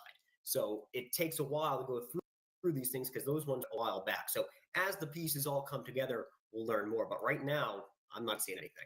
I'm glad you mentioned that because we can't automatically assume these are all homicides, right? There could be other manners of death that are at play here. Have you learned anything about causes of death with respect to any of the bodies? Here in Connecticut, New Haven, yesterday I just checked in with them. They said no indication that it's homicide. They're still working on it. Danielson and Groton, they haven't even identified these people yet. So we haven't even gotten anything back from the chief medical examiner's office, never mind police, about what caused those 2 remains to show up. Have they given you any indication about when they might have answers regarding? Same here, Candy. Everybody is, not just women. Identities are. They might have to work with forensic anthropologists on this, but any idea about when we might have more information about the identities of those remains? Good question. I mean, it takes weeks, especially if they don't know who these people are. So right now in Groton, at least that's what I'm most familiar with, they're asking for the public's help just to find out who this woman is. Never mind, cause or anything like that. So weeks at least. For the families of those who have been affected by this, because we do know the identities of some of these bodies. Have you had an opportunity to speak to the families? Do you know how the families are doing? And overall, let me just ask you, the community in general, how are they reacting to all this? Yeah, I mean, here in Connecticut, we haven't spoken to family because most of them are unidentified. I know most of the identified ones have been over in other states, Rhode Island specifically. But really, everybody's asking the same question that you are right out of the gates here is, are these all connected? Do we need to be worried? And again, right now, all indication is no from police. What it plays out to be in the end, we'll see. These things take time. But as of right now, everybody's really just asking those same questions. Is this connected? Do I need to be worried? No one knows. And are people talking about it? Are people concerned? Oh, all the time, all the time. There's Facebook groups that are growing to the zenith of the universe, new members all the time, people posting every body that's found in a river, body found in an apartment complex all across New England. Half of them turn out to be suicides or a homicide that's very explanatory, very, can be explained well. Whether or not they're all connected again, who knows? These areas in Connecticut that we're talking about, have you ever seen other bodies, other remains being found in those areas? Because one of the things I interviewed another guest about this, and I was wondering, could this all be connected, or are the locations that we're looking at, unfortunately, are these remote, abandoned, or specific areas where over time, this is where people have buried bodies or disposed of evidence or disposed of remains. What can you tell us about those locations in Connecticut? The one up in Danielson, Northeast Connecticut, much more wooded area in a neighborhood towards the end of a street, lots of woods around it. Kind of seems like the place you would want to dump a body if you needed to. In Groton, it was right on a main road, Mitchell Street, right at the start of a cemetery. There's a large opening to the cemetery that people drive through to get in, and it was found to the left of that, right near the front of the road, right across the street from Cumberland Farms, right across the street from a neighborhood, right in the middle, right in the open in front of everybody. Not the place you would expect to hide a body versus Danielson, way up hid in the woods. Can you share a little bit more detail about how these remains were discovered? Yeah, the one in Groton, none of the media even knew about, ourselves included. We got a release from Groton City Police the day after that said, hey, yesterday we found these remains at the front of the cemetery right on Mitchell Street there. So everybody was playing catch up, all Connecticut newspapers, all Connecticut media, going afterwards, just shooting video of the area, talking to neighbors, saying, hey, did you see anything? As they said, oh yeah, there was a truck here, a tape here for a few hours yesterday afternoon, and we weren't really sure what they were doing. And then that really sparked the storm of everybody speculating. Now, Luke, while I have you here, I also want to ask you about the incident at Bluff Point State Park. Can you tell us a little bit more about that? So Bluff Point State Park, post goes online like wildfire, spreading in all the Facebook groups about a guy who says he was hiking. He sees kind of a suspicious man behind him. He's got his hood up. It's kind of a rainy, dreary day. And he starts chasing after the guy who makes the post, he says. He makes it back to his car. He says the suspect had a switchblade. He says he's able to get away. He calls Groton Police. Groton Police say, hey, listen, that's a state park. It's technically the jurisdiction of ENCON, which is Environmental Connection, or Connecticut State Police. You got to talk to them. We did get a copy of that call, and in the call that he makes to Groton Police, he never mentions a switchblade on it like he does online. So they're still looking for this suspicious person. The suspicious person was never caught. Whether or not that has anything to do with it, a lot of people speculate as well, but no indication of that quite yet either. But that definitely got a lot of people talking. Just another eerie detail in what is an eerie series of events. We're going to keep a careful eye on it. I know Luke is as well. Luke, if everybody wants to follow your reporting on this or just your reporting in general, where can they find you? Yeah, Luke Hydash TV, Facebook, Twitter, all those fun places, WFSB.com. Have at it. Luke, thank you so much. It was good seeing you. Thanks, you too. Okay, next up, I spoke with Dr. Peter Valentin, who's an associate professor and chair of the Forensic Science Department at the University of New Haven, and also a retired detective, to get his take. Thanks so much for coming on here on Sidebar. I think this is the first time you've come on, so I appreciate it. It is. Thanks for having me, Jesse. What do you make of this? What do you make of the timing of the discovery of these bodies, the location of the bodies? What are your first thoughts? Well, I think first off, finding 6 bodies. Finding 6 sets of remains over the course of 2 months. Possibly 7, by the Is- way. Possibly 7 now. Yes. Depending on what article you read, the number varies, right? So if we can say at least 6, that's a lot. And they're not in the same area, right? They're Rhode Island, they were, all along the coast of Connecticut. So what does that tell you? Are police being given tips? How are they being told to search? Because this is not something that's being done routinely. So what's directing them to even begin the search in the first place? Is this all part of the same investigative process, right? Is it one set of tips that's leading multiple jurisdictions to begin in the same search effort? Or are these multiple tips from different investigative efforts leading different agencies, and they're all discovering the same thing? And clearly we don't have answers to those questions yet, but those really begin to bear on whether or not we're looking at different offenders engaging in similar acts that we're right now thinking could be a serial killer, or this is in fact potentially a serial killer. We just don't know that part yet. Do you think the agencies are coordinating with one another, the different local law enforcement agencies? If they might not have been in the beginning, they certainly are now with all the attention that this case or these cases have had. In a densely populated area like, we are here in New England in the Northeast, the communication can be good, but, there are jurisdictional challenges. There are issues with state lines. There are issues with simply agencies not recognizing that there are similar crimes that happen some distance away that you might not be aware of. So sometimes elevating, crimes like this to the public consciousness has an effect that makes things move forward. And in particular, when you have cases like this, knowing that you have similar crimes in other jurisdictions makes a big difference, because in most cases, what you're doing is you're exploring the relationship between your victim and your offender. And that's where your investigative leads come from. And that's what you're trying to supplement or support through your forensic testing. When you have a situation like this, where you find a set of remains in a wooded area or wherever it happens to be, you might not even know who your victim is. And so you're surely not going to understand what the potential relationship between your victim and your offender is. And, the mystique, if you will, of a serial killer is there really is no relationship between your victim and your offender. And so a lot of the investigative techniques that you would look to, employ really don't begin because there is no relationship.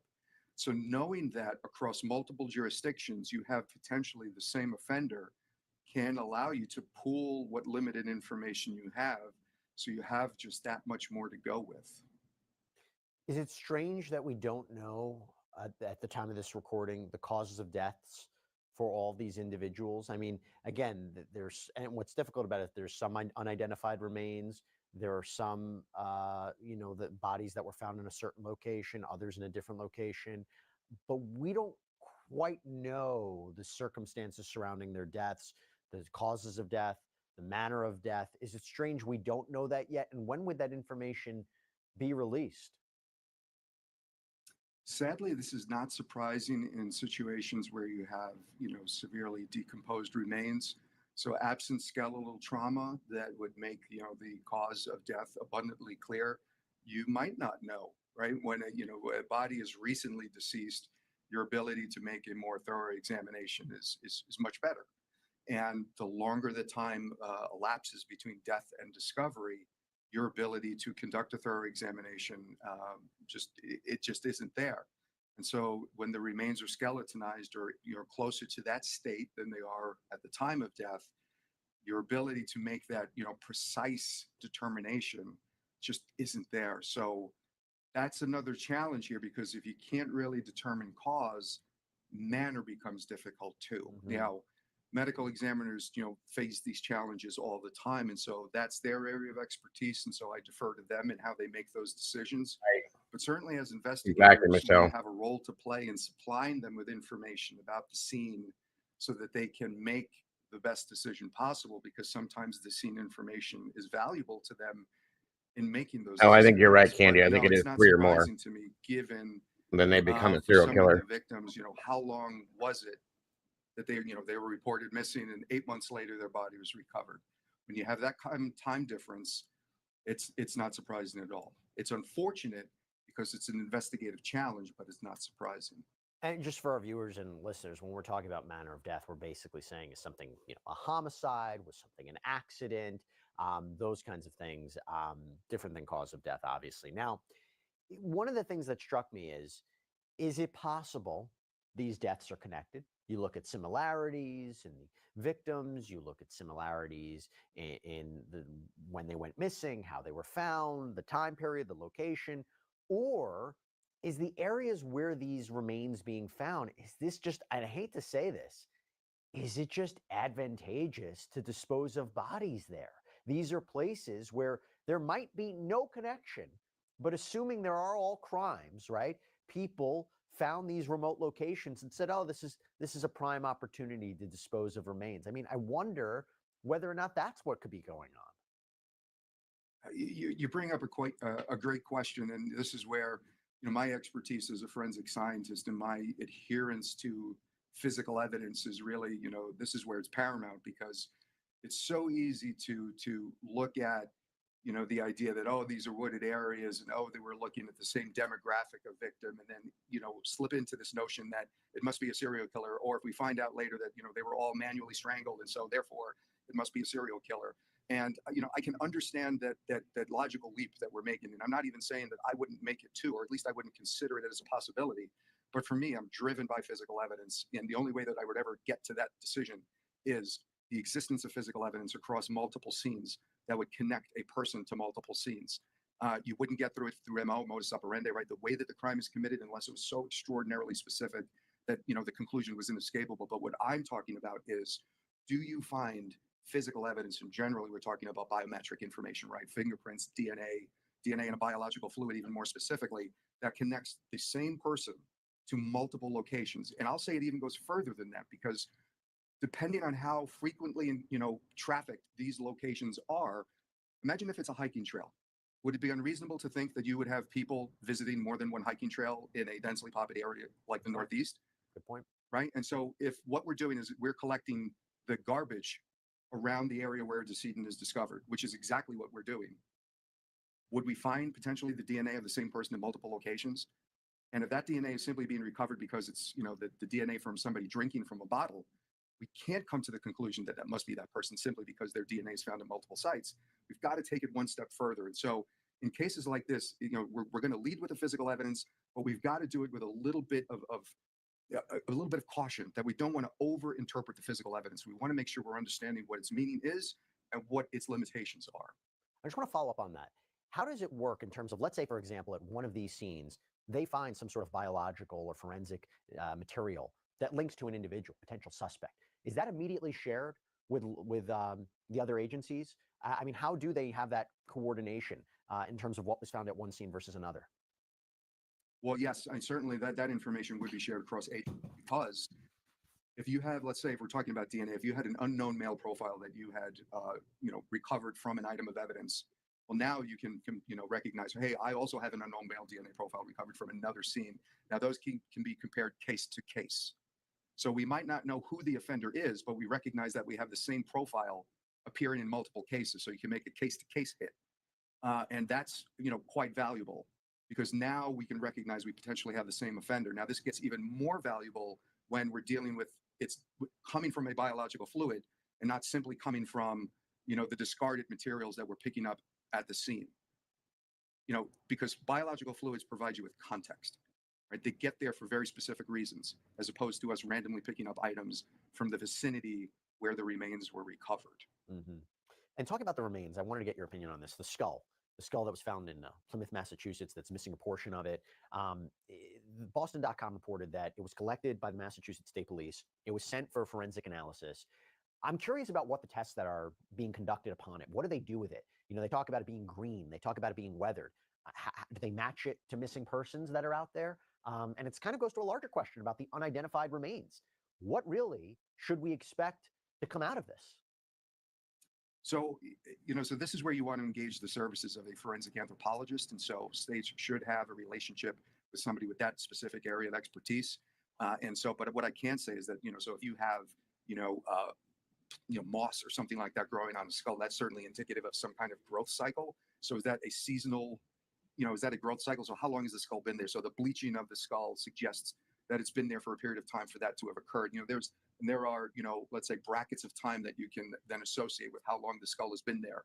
So when you have a missing persons case for a long enough period of time, there's a database that you can enter this information into so that it can get shared nationally, and there's resources that become available to you. And so one of the most important things that you can do is you can begin to upload antemortem records. And so dental records, it might not be immediately available, but certainly if you're uploading or you're aware of who's missing, now we know that we can get potentially antemortem, radiographs like x-rays. Like you're going to bring everything to bear that you can to try to make an identification. So most of us have had dental x-rays done. Those are generally pretty good sources of information to make comparisons. You're going to do everything you possibly can. There's generally DNA found within the home that you can bring to make comparisons. Demographic information can be gleaned from an anthropological examination of the remains. You're going to do everything you possibly can to try to, at least narrow down who could this be, because an incomplete skeleton is incomplete, and therefore you're not going to be able to go very far with just that information. And now, the other part that you have to think about is that depending on how long those remains have been there, there's also what's called scavenger activity, right? So that animals are going to potentially take and redistribute the remains, and so you might have an incomplete set of remains. Doctor, look, you heard law enforcement. They say don't jump to conclusions. There's nothing at this point to connect these different incidents. But you're seeing people online who are concerned. There are people who are already speculating about whether or not there could be a serial killer, and I can understand why they're saying that. But based on everything that you have seen, and I know you don't have a full, complete picture, I know you haven't individually investigated these incidents, do you think there is cause for concern, though? Do you think there could be something here? Or is what you're seeing right now potentially just, unfortunately, isolated incidents that are being grouped together? I mean, again, I know it's a tough question, but I just want before we conclude, if we're talking about the potential of a serial killer, what is your analysis at this point? And obviously, it could be subject to change. I'll say that I'll give you a little bit of my thought process here. So some of the cases that are being grouped together here are so radically different from the other cases that I don't think you really should include them. You had one that, was basically a missing person from Long Island that was found in the water off Long Island Sound. And so that was included, at least in the initial count. And that's so dramatically different from how the other remains were found that I don't think you really should include that, because it's a very different kind of missing persons case. So I can't say no, you couldn't have that kind of case, meaning a serial killer or somebody committing multiple offenses. But I think what we see here are people trying to include offenses that might not have all the indicia of them being similar. Now, all that being said, let's cast a wide net, because offenders do change the way that they commit crimes. And, let's not look at such strict categories like demographic and dump site and, the type of things that we learn from pop culture and TV and movies as how these offenders commit their crimes. So am I straddling a line here in the answer? Absolutely. Am I gonna let my actual answer be guided by physical evidence? Absolutely. If they're not related, then no physical evidence will exist to connect them. Yeah, I think that's a very fair and appropriate and reasonable response to what we're seeing. And look, it's an important discussion. No matter what the situation is, these are people's lives, and their families and friends and the public deserve answers as to what happened. And hopefully we get those answers sooner rather than later. Dr. Peter Valentin, really appreciate you coming on here and the work that you do as well. Thank you so much. Thanks for the opportunity, Jesse. Appreciate it. All right, there you go. Hard to know what to make of all this. We're definitely going to keep a careful eye on it all. And let me just say, our hearts and our prayers and our thoughts are with all the families affected by this, whether or not these incidents are connected or not, but just really, really unfortunate situations all around. That's all we have for you right now here on Sidebar, everybody. Thank you so much for joining us. And as always, please subscribe on YouTube, Apple Podcasts, Spotify, wherever you should get your podcasts. I'm Jesse Weber. I'll speak to you next time.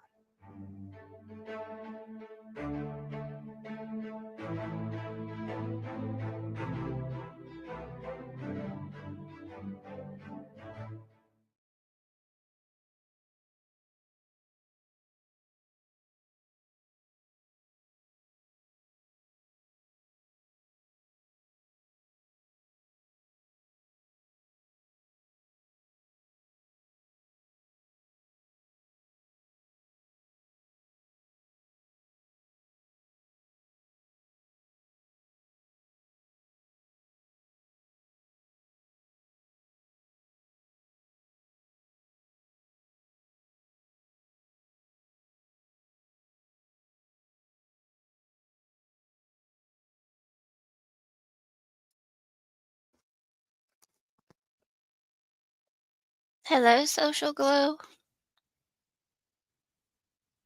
Hello, Christy Nevada. Good to see you, hun.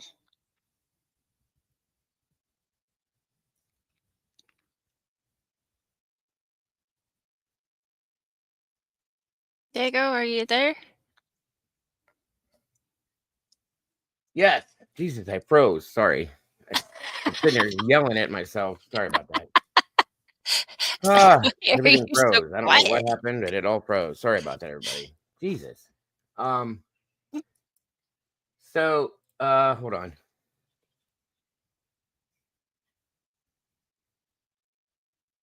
Just to follow that, guys, is the new segment that kind of explains what made. Well, I think they gave a timeline for this, but just goes with this is all I'm saying. Found in Norwalk, Connecticut on March 6th. The first body was found in Norwalk, Connecticut on March 6th. The eighth body was found this past Tuesday in Springfield, Massachusetts, 93 miles away. The cluster of corpses discovered throughout New England has triggered fears of a serial killer on the loose. The bodies that have been identified were all women, though their cause of death has not been released, and police are not linking these deaths in any way, at least not yet. But digital detectives are hot on the case. Just do a social media search for New England serial killer, and you'll get something like this. From cyber sleuths to social media musings, speculation has fueled an online explosion. The official New England serial killer Welcome, Facebook Christy. group already has more than 60,000 followers. And as long as female bodies keep turning up, so will the online fervor. In the most recent case from Springfield, an unresponsive woman was found near the city's riverfront. She was pronounced dead on the scene, and police have not released her name or her age. And in Groton, Connecticut, police have also not identified human remains found there near a cemetery on March 20th. Now, it's human nature to look for connections and otherwise random data. And bear in mind that just because the bodies were all discovered within 6 weeks doesn't mean the victims were all killed in 6 weeks. In fact, there's evidence they weren't. So, is there one killer responsible or as many as 8? And which scenario is actually more terrifying? To the victims, the question may be academic, but perhaps they can still provide some forensic evidence that will help lead to the answer and save another woman's life. For more on all of this, let's go to our guest. Joseph Scott Morgan is a forensics professor at Jacksonville State University in Alabama and host of the podcast Body Bags. And Peter Valentin is chair of forensic science. That's a good point. Eddie said, honestly, it's an awfully big geographical area. Maybe a couple or a small few may turn out to be connected, but I doubt all of them. It's possible, Eddie. Makes sense. Department at the University of New Haven. Thanks so much for joining us, both of you.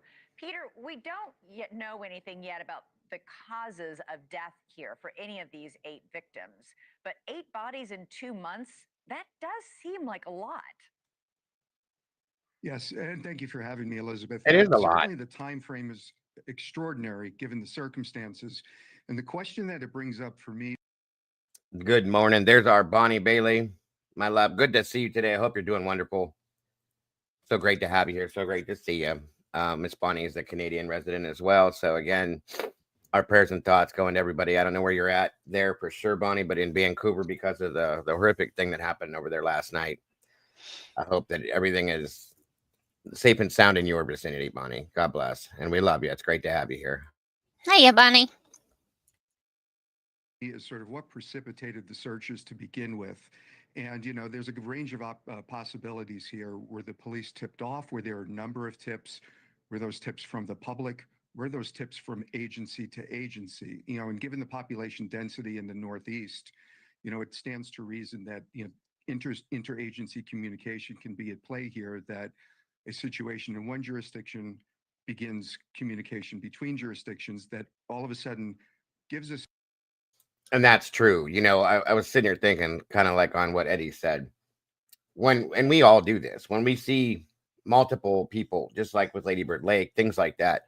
But when you see multiple people turn up or remain, so on and so forth, you automatically go to the fact if there's been one, we kind of lean in that direction automatically. So Meanie's right. You know, it could just be an unfortunate circumstance. This last one that was found could be something completely different, or they could be connected. But, you know, we have to break it all down and look at it from situation to situation to ensure that, you know, that would be the case per se first. So hopefully that's what they're doing. I agree with both you and Eddie Meanie. It's a situation where we have more bodies being discovered than we ever would have had it not been for Good that point level too, of Clifton. communication. Because normally agencies are not engaged in random Right. searches of wooded areas, Yeah. such as we're finding. Joseph, some of the bodies we know are actually quite decomposed. How critical and how difficult is it to determine a cause of death? It's difficult, especially with bodies where the decomposition is pretty far along, right? Okay, good to know, Bonnie. I'm glad. That's right. I forgot about that. You're closer to me than anybody. So yeah, good deal. And you're safe and sound. Good to know. Yeah, and it's very, it's needed to, when you start throwing around the term serial killer, one of the things that we look for are patterns, of course. And so most of the time, if you have a singular individual that's engaged in this behavior, there's a commonality relative to what methodology they employ. And right now, we have bodies that are so advanced in decomposition that the MEs have not released causes of death specific to these subjects. So that's going to be very Welcome, Ida important. Toes. And Good to see you sometimes, today, you know, dear. I've worked so many of these cases over the years and covered them on air that many times they'll classify it as a homicide, and then they'll say Yeah, Mama Bear is. I'm sorry, guys. I'm slacking. For those of you that just came in, please, if you would, Mama Bear's link is pinned at the top of the chat. Please hop on over and hit the like button over there if you will. You're welcome to hang out over there. Like I said, we're all here together. So please click the link, pop on over, hit the like button, and subscribe if you have not yet. For some of you newer people, hit the notification bell, and on we go. Thank you, guys.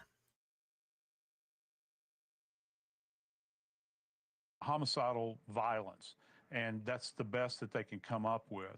But we do have bodies that are intact, and still to this point, we don't have a cause of death yet on those either. Yeah, Peter, Connecticut police say there is no known connection at this time. Welcome, Kathy Therefore, Coleman. Good no to see you threat to today. public safety. It sounds like they don't believe that there's a serial killer here at work, even though there's a lot of people online who do. Well, I think it would be prudent to say that we don't know whether or not you have a single perpetrator responsible for one or more of these deaths. We don't know either way. Right. And, in most cases, there's a relationship between your victim and your offender, and what you're doing with your evidence is you're exploring the connection between those. And in a case like this, when you have a body left in an open field, you don't understand what that connection is between your victim and your offender. And now you're searching for physical evidence to establish that connection. And in this situation, with multiple bodies in multiple jurisdictions, we don't know if there even is a connection. Yeah, I'm remembering the Long Island serial killer where we had, women's bodies who were found in various states of decomposition, many of them over a pretty extensive, Okay, Miss Jody. parcel of. I'm sorry to hear that. We're gonna miss you. I hope you have a good day. We'll see you soon, hopefully, and be safe out there. Bye, Jody. But there were definite similarities in how those women were killed, right, Peter? Yes, and it took time to recognize that they were actually the work of the same perpetrator, and it took forensic evidence to do that conclusively. All right. So, Joseph, the New England serial killer Facebook group already has nearly 64,000 followers. This has clearly touched a nerve among the public. Does this sort of public activation help or hurt an investigation? Thank you, Christy. God, It sounds absolutely. like I'm waffling. It can help significantly, particularly if you've got individuals that are being discovered. But I urge caution here. Let's think back to the Lady Bird Lake deaths in Austin, Texas. We had bodies that were popping up in the river there in Austin. People were saying that there was a serial killer there, and the police said there's no connectivity between these individuals. So we have to be very careful. I find it interesting as well that with LISC that we had in Long Island, now this is actually have an acronym for it now in New England called NEST, I think. So I'm seeing this kind of matching that's coming along. I urge everybody to take a beat, be very cautious about what they say, what they do, because maybe there is somebody out there perpetrating something, but we don't know anything.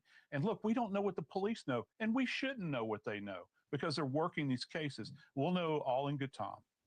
with the public furor being what it is, it might be great for the police to, when they do know something, give us that information. Yeah. As in, these women died in dramatically different ways at dramatically different times. There appears to be no connection. But got to tell you, both, this as well as I do, these bodies keep turning up. It's just going to fuel the public sort of You bet. hysteria on this. Joseph Scott Morgan, Peter Valentin, thank you both so much. Great to have you on the show. Thank you. Thank you. All right, so there's that. I don't know. What do you think on this, Mama Bear? Do you think it's just maybe coincidental, situational stuff? Do you think it could be? I mean, I don't think we know enough yet to actually make a judgment per se like that, in my opinion. Right. At this point, I would say it's just coincidental. Yeah, I gotta agree at this point. And I know they were referring to us as the true crime communities. A lot of us do jump to that to that conclusion because of what we do. But And I agree with what Clifton said too. The true crime community is rabid for a big new case. always, that was going to be kind of my next point. You have a great point, but I will say this though. They referred to Lady Bird Lake. Now we've been, me with Lady Bird Lake. We've been pretty much on that from the beginning when we first picked it up, when we first heard about it, I should say. So, the problem is the law enforcement over there has denied certain things, and they just said that there's no connection between Lady Bird Lake victims, but there are. Okay. And that's where the problem happens. Well, I appreciate that, Christy. I've already actually kind of had that conversation with my moderators about that scenario. So we'll see what happens. But yeah, it's been Lady Bird. They keep saying there's no connection between the victims, so on and so forth. There doesn't have to be a connection between the victims themselves. There's a connection within the MO as to what's happening in the victim situation. That's what I'm watching to see happen with this in New England. If the cause of death, motive, manner of death, things like that, if there's a connection there, that's what's going to tell me that there's a connection here, in my opinion, if you guys know what I mean. So we'll see. Like I said, I think it's just a little too early yet to be able to say something like that. I don't know. Welcome, Got Me Stumped. Good to see you today. Let's see. Right. Good way to put it. Cornucopia of evil and depravity. Good way to put it. Okay, let's see. Hey, you stumped.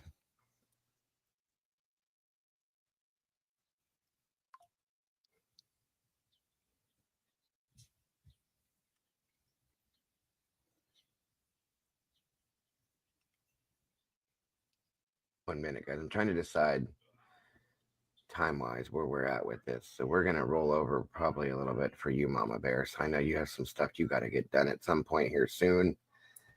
So we're going to run over that part. So if and when you ever have to leave, I understand. Get your stuff together. I'll probably hang out another, what time is it? 12. I can probably hang out till 1. Oh, okay. Well, that'll be cool.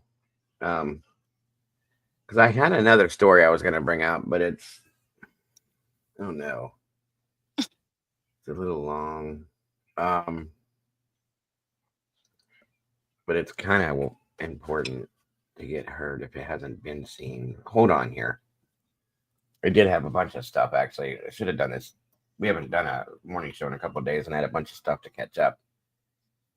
But it's okay. I got tomorrow. Let me see here.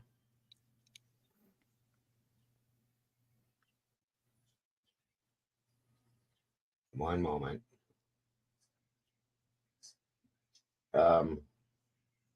This is definitely something. It's not very long. It's just a little bit of something I wanted to show. For those of you that have followed the Harmony Montgomery case, as most of us did, very horrific thing, horrible situation. Beautiful little girl. And some horrible people that had her in their grips. This was something I just wanted to This morning, we're giving a with you guys in regards to that.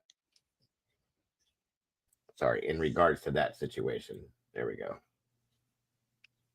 This morning, we're giving a voice to victims like 5-year-old Harmony Montgomery, as we're trying to find out why she was sent to live with her father, who ended up killing her. The Massachusetts Supreme Judicial Court has ruled that audio recordings from Harmony's 2019 child custody hearing will be released. Her father, Adam, is serving 56 years to life in prison for his daughter's murder. And Harmony's body, to this day, still hasn't been found. Recently, the court heard arguments about why the recordings should be released. Obviously, the most important consideration is trying to figure out what went terribly wrong here. Is there anything that shouldn't be turned over? I mean, I mean, are there any residual privacy interests that we have to take into account here, given that? I mean, I'm trying to understand, is there anything that should be impounded in your view? So a filmmaker. I heard that. Yep. I can't say I feel bad, but I heard that. Sorry. I hate to sound that way, you guys, but karma's real. And well, you know the rest.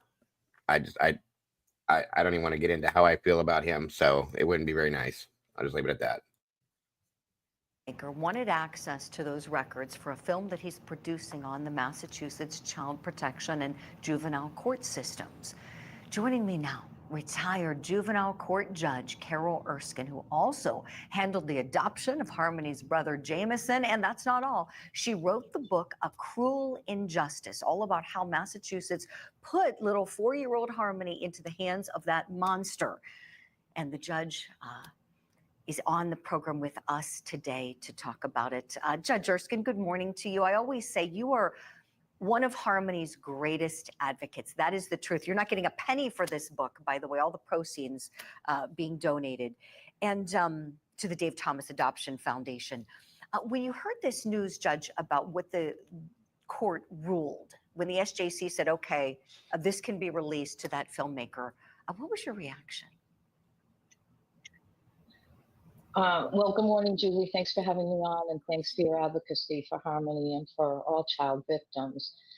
I was very encouraged to see the decision. I was actually in agreement that there should be some limited release of the audio. As you know, I spent 2 years trying to piece together what happened in that hearing based on the OCA report and based on my knowledge of the system and how it works.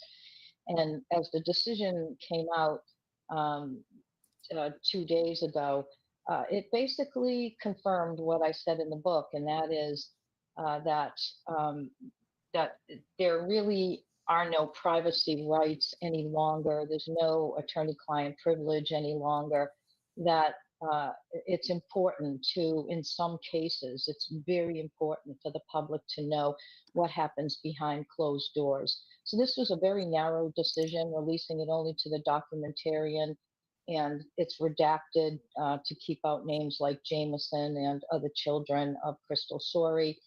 And then the audio can be released, I think, after the documentary. So it wasn't a sweeping decision. I swear, it's so hard to even look at her sometimes, you guys. That's how much anger I have in me over this case. I'm telling you. Mhm. It's true. And Meanie, that's awesome, because that's what makes us all different and unique, Meanie. So I can agree with you on that, and it makes sense.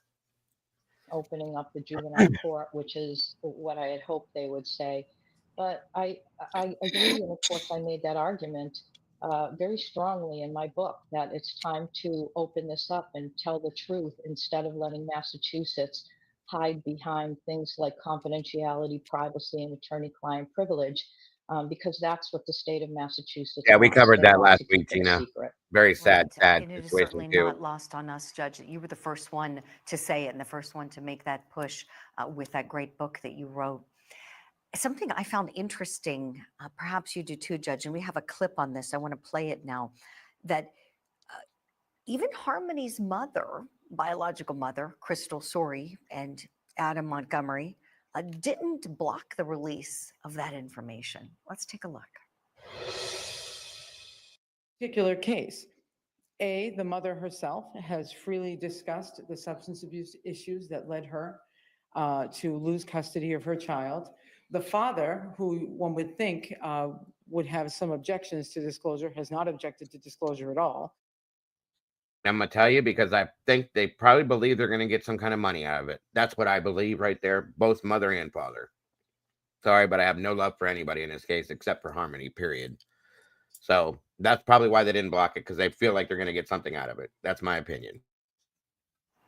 And so that attorney representing the filmmakers in this push to get that release. Judge, what did you think about them Welcome back, not Ali. caring that the information's out there? Well, I think Crystal Sorey wants validation of the fact and what I said in the book, and that is that she was legitimately in another court for a pretrial hearing on Jamison's case, and basically the court said that the Office of the Child Advocate said that they did redact some information regarding Harmony. Her lawyer argued that she was opposed to some things, and they did allow those redactions. I think, of course, the father wants it because he looks good in that case, because you have lawyers who are not asking questions in the department, lawyers who basically failed to put on any kind of effective case. The child's lawyer who completely agreed with Harmony going with her father based on the fact that the child's lawyer took the position that that's what 4-year-old Harmony wanted, which is something I never believed. And so basically what came in as was said by the OCA was that the judge relied on the positive testimony that came in from Adam Montgomery. So you can see why he would want that, because it makes him look good. The problem is it doesn't tell really the true story of what happened. I mean, he was living with Kayla Montgomery, who was actively using heroin and other substances. That never came in. She was never tested. There's no indication that Adam Montgomery was even drug tested, only that he had complied with substance abuse counseling. Well, he was complying with it while he was in New Hampshire, using heroin and meth every single day while he was beating and abusing Harmony. So much of the information is left out. And I think that's what people need to know. But that's why he wants it in, because only his case really came into evidence in front of the judge. Boy, this insight you're sharing is so helpful, Judge. It's so awful. It makes me want to cry as I'm thinking about this. I know.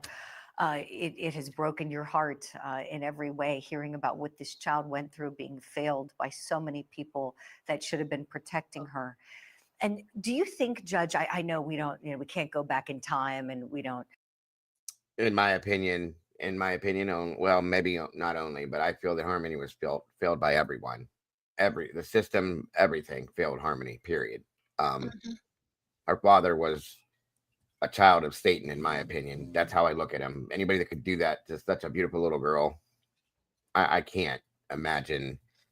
52 years to life is a joke to me. That man deserved a death penalty, in my opinion. I'm sorry. Anybody that harms a child in any way, shape, or fashion absolutely deserves a death penalty, as far as I'm concerned. Like that, there's no way in hell. And I can't. I know my opinion's being expressed. I'm not trying to shove them down anybody's throats. I'm just expressing how I feel on it, you guys. It's just insane to me that that's all he got, and that everybody, and I mean everybody, failed her. That little girl was failed in every direction that was turned. She was failed, and I'm sick because of it. Absolutely. This is why I didn't cover her case, you guys, because I can't. I get so angry. You guys have seen me mad about other cases. I get so mad with this case. You have no idea. You don't want to see me, because I start flinging words that I don't say on a regular basis. I start doing things that I don't do. So I absolutely adore this little girl, and I'm so heartbroken over this case. It makes me sick. So that's why we didn't cover it. Know how this would have played out if things would have gone differently. If in that hearing, Harmony was not allowed to return to her father, do you think that she could have actually wound up with her brother Jamison, with Blair and Jonathan Miller, those wonderful parents who are raising Jamison now? Well, I think that certainly is a distinct possibility. I mean, if it hadn't gone that way, I think if she was still in foster care. Summer Wells, I have a very strong passion for as well, Michelle. I did cover the whole case till it got quiet, which I, at some point, plan on revisiting Summer's case again, because I don't like that it's so quiet. There's little things here and there, but Mama Bear was here for that. We covered that case pretty in depth. Yeah. We have a lot on her case, and like I said, just like with Idaho, anytime there's a change, I'm going to dive right back in head first on that one too. But yeah, but this one, I just couldn't bring myself to do it because I knew how I was going to act through it. You guys have seen me react kind of harshly over certain other children's cases, but that one got me so bad. I just couldn't. It was mainly the anger that I had towards the system and the father and everybody that failed this little girl, because I just looking at her brings tears to my eyes every time I see her because of how everything happened. It's so hard to believe that they will allow for these things to go down. It blows my mind. And that's it right there. There's only so much you can cover until there's nothing, and Summer's case breaks my heart because there's nothing. It just absolutely it does. There should have been so much more, and I can't believe there's not. So it's crazy. It is. It's absolutely crazy. Right, Gina, right. Then, of course, the Department of Children and Families looks to keep siblings together. And I think was a distinct possibility. Or if she wasn't returned to the mom, then she could have possibly gone back to the very loving foster parents who took care of her I agree, for mate. most of the 4 years that she was in custody. I think she was only not out of custody, but only back with her mom for about 15 months total. So yeah, it would be a distinct possibility, because when Blair and Jonathan met Jameson in June, if Harmony still had been in foster care, for example, if the department had done anything We're like just about actually out of appealing the case. time. Right. They could have. I know they wanted to take her. Yeah, they would have taken her if they legally could have. I wish to God they could have. Congratulations, Christy Nevada. Happy anniversary. 8 months in the sauce, and we love that you love it here. We love having you here. So thank you for being part of this family. Congrats, Christy. Yay. Absolutely. Absolutely. That is awesome. Oakley Carlson. Oh my God. Yeah. Another one. There's so many of them, you guys. That's why yesterday or a couple of days ago, Clifton asked me, I think, if there was one case, which one would I can't. I can't just pick one because I have, and again, Mama Bear has been with me long enough. She can attest to this. I have so much passion for some of these cases that I feel almost guilty if I were to pick just one. Does that make sense? Yes. If I say, well, Summer Wells, I feel like I'm detracting from one of the other cases. Sebastian, Sean Doherty, Oakley Carlson, even Harmony's case, even though I didn't cover her case, so much passion to want to see justice and some truth on these things, find her at least and give her a proper burial and give her the dignity she deserves. And to overlay some of the failure that happened to that little girl. So again, and that's it, Gina. The greatest act of love is protecting our children, and we have to, guys. We have to. We really do. But yeah, that's why it's hard for me to say I have one specific case. I can't. Like I said, Maura Murray is one that I have a deep passion for. Summer Wells, Sebastian Rogers, Harmony Montgomery. I mean, there's too many of them. Monkey Vaughn. There's just so many. So that's just something I can't answer without having a boatload of guilt dumped over my head. Yeah, because they all deserve to be our favorites. Agreed. They're all in my heart. They're all on my mind. It's crazy. It really is. That's another one here. I don't know if you guys saw this. It's bugging me. This isn't very long, but this is another case I have a lot of passion for, is the Madeline Soto case. The idiot that committed the crimes is trying to have the sex abuse evidence tossed out of court. Are you kidding me? Yeah. No. Yeah. And that's a no-no. That's a big no-no. This is another piece of garbage. This is another one of Satan's sons, in my opinion. I don't know where these people. I can't believe these people walk amongst us. That's the problem. Yes, Quentin Simon was another horrible one too, Zelda. You know how it was with that. So I'm going to show this, and then we're going to move into something a lot more lighthearted, so we can break up this monotony because it's too much sometimes. So yeah. What's up, Willie? Good to see you, buddy. Accidentally factory reset his phone. Detectives are pushing back against Stephen Stearns' claims they violated his rights when they searched his phone as he tries to get evidence in his sexual battery case involving Maddie Soto thrown out. They violated his rights when they searched his phone. After what he did, they violated his rights. This is what I'm talking about, you guys. Did they have a warrant? They did not. Yes, they do. Welcome to Crime Fix. I'm Anjanette Levy. Stephen Stearns is asking the judge presiding over his sex crimes case to throw out evidence. This is the case where he faces more than 60 counts of sexual battery related to Maddie Soto. Stearns is also charged with murdering Maddie in February of 2024 at the condo she shared with her mom, Jen Soto, in Kissimmee. He has pleaded not guilty to all of the charges. The murder case is a separate case, and if convicted in that case, Stearns could get the death penalty. Now, while investigating Maddie's disappearance, Kissimmee police detectives and detectives with the Orange County Sheriff's Office interviewed Stearns, and they asked to see his cell phone on 2 occasions on February 27th, 2024. This exchange was audio recorded. Is it okay if I go in your settings real quick? I just want to see if you're logged on to your Google.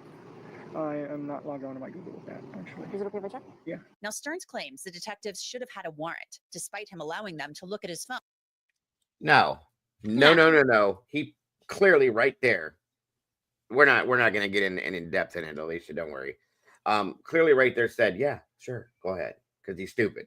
So you're not going to win that argument. I'm sorry, but you're not. He wants the evidence found on the phone suppressed, along with the evidence recovered from his Google Drive. Police have said they found more than 1,700 images of Stearns sexually abusing Maddie on that Google Drive that was connected to his phone. Stearns testified at this hearing briefly. Did you come into contact with law enforcement in January 2024? I did. During your contact with law enforcement, did they seize or take an item from you? Yes, they did. What item was that? That would be my cell phone. Do you know what kind of cell phone it was? It was a Samsung Galaxy. I believe it was a 24. And what was your understanding as to what they were going to do with it? They were just going to check my Google Maps. Welcome, Allison. And check to see if I was logged into Google, and that was it. That's all I agreed to. Were you shown that they had a warrant? They did not. Then it was the prosecutor's turn to question Stearns. Pursuant to the questions you were just asked, you had indicated that you did not consent to the search of your cell phone. I consented only to them looking at Google Maps and checking to see if I was logged into Google in the first place. Did you have the opportunity to see what law enforcement was doing on your cell phone? No, as a constable was still talking to me, Tagger walked away and began searching the things that did not consent. Is that true that she actually handed your phone back to you? Briefly, when she told me to input my command because I didn't want myself. The burden is now on the state. The prosecutors have to show that detectives did not violate Stearns' rights. Here's Detective Mara Tagler talking with Stearns about his cell phone back in February of 2024.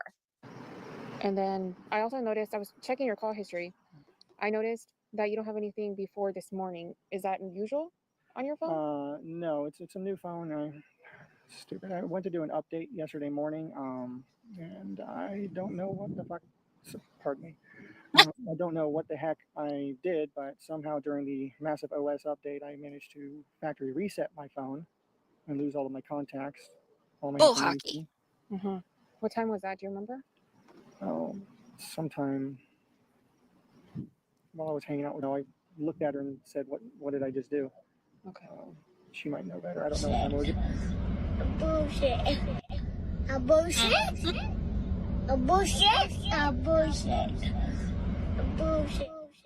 It was when I was here with. Okay.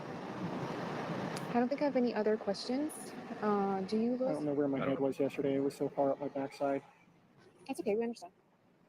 In the meantime, while we're waiting for all this to get sorted out, I am going to hold on to your phone, okay? I'll give it back to you when we're done. Okay? Do you have any questions for us? How long are you gonna need my phone? That's I'm not sure. I'm waiting for my supervisor to call me. my dad. It's just my dad's using that to get a hold of me and get updates. They can call Jen's phone. Did you know that high blood pressure is the #1 risk factor for mortality? You think? That's so funny that she comes in with a high blood pressure commercial after watching. Right. Really? Come on, y'all. How'd you know, Anjanette? How'd you know? My face is red. I can tell every time I look at him or hear his voice, anything. Today, visit 120life.com. Sheriff's Detective Francis Hunt was actually the first detective to speak with Stearns. So just to be clear, when you're doing this interview, you're inside of the house, right? I was in my vehicle. Okay. When you first met with Mr. Stearns, you met him inside the house? In the house, yes. Okay. And then you took him outside and put him in your vehicle, right? Yes. And when you did that, that's when you learned about him being sleepy, it sounds like? I don't think he was sleepy, but it sounds like he woke up about that prior. Okay. Woke up about 11 a.m.? Sounds like he knew he was in, right? At any point, did you ever see a warrant for any of the cell phones or anything? No. Okay. Did you ever look at it? No lie, Kane. No lie. Detective Tagler testified about red flags they noted early on in Stephen Stearns' story. He had traveled southbound 3 times on South Chang'an Parkway towards Kissimmee, which was away from the direction of Madeline School. Are all of these times early morning and late morning? Both. And then did you also get some information that in the afternoon, the car was traveling in and out of St. Cloud, Florida? Yes. Specifically, the travel on southbound South John Young Parkway, were those times consistent with what the defendant had described to law enforcement as his locations were? They were not. Tagler had received information from Detective Hunt about Stearns that raised some suspicion when it came to Maddie's disappearance. Detective Hunt told me that Madeline and Stefan had slept together in room number 4 because Jennifer needed to get more rest that morning. Equipped with this information, did you come into contact with Stephen Stearns? Yes. How did you know who was Stephen Stearns and how to find him in the area? Detective Hunt pointed him out. Was your encounter with Mr. Stearns audio recorded? Yes. Then the questioning turned to whether Stearns was free to leave at any time and whether he consented to Detective Tagler looking at his phone. Was Mr. Stearns' path of travel impeded by either of you? It was not. Was Mr. Stearns free to leave? Yes. Did Mr. Stearns ever communicate with you either verbally or by body language or physically a desire to end the communication with you? He did not.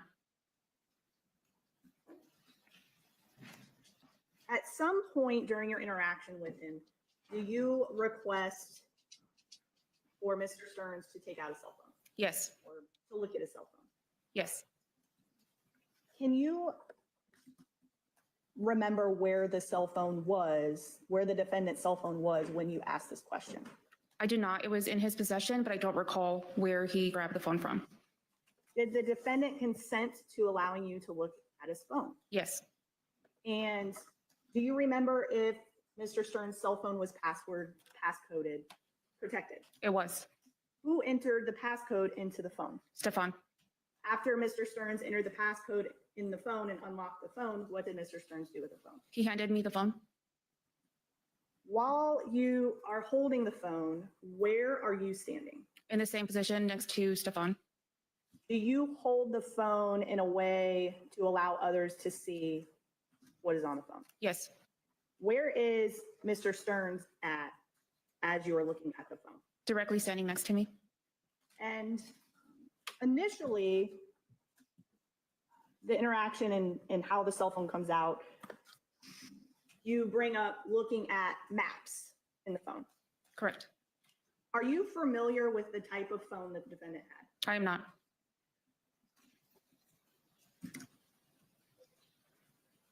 Do you also inquire as to taking a picture of, quote unquote, your history, the defendant's history? Do you remember that? Yes. She's a law enforcement officer, Eddie, so probably just yes, no, simple. That's how they're supposed to be, I guess. She does seem quite stiff. She's probably got the same problem I do, is sitting in the same room with him. She can't handle herself. That's how I feel. I'm just saying. And that's also encompassed in the audio recorded interview. Correct.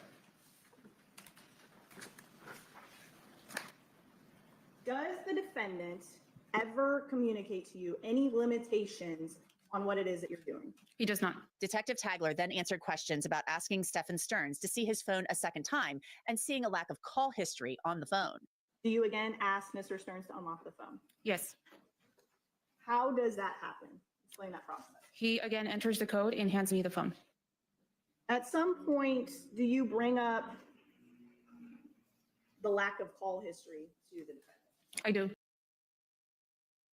Okay, and that's really all we need to see. So he's trying to get them to throw this out. Okay, he obviously said, "Here you go." He put the code in, handed it over, and said they should have got a warrant. Kiss my ass. Sorry, you said yes. You okayed it. You're stuck with it, bro. I just wanted to show that bit of it to show what they tried to do. It's a joke to me. I'm sorry, complete joke. This guy deserves nothing. He didn't even deserve to breathe the same oxygen. He's an oxygen thief, according to me. So, just saying, I cannot stand it. I'm tired of these people doing the things they do and then trying to get out of it. Give me a break. And guys, we know I'm all about innocent till proven guilty. But 1,700 images, no. Thank you. It's proven, period. He's been proven guilty. So that's all there is. And when you're in a video, his face is in the video. That's all there is to it. Okay. Leave it. Just, it's crazy. Absolutely crazy. All right, guys, let me see here. Like I said, we're going to change the channel just a little here. Let me see. Show.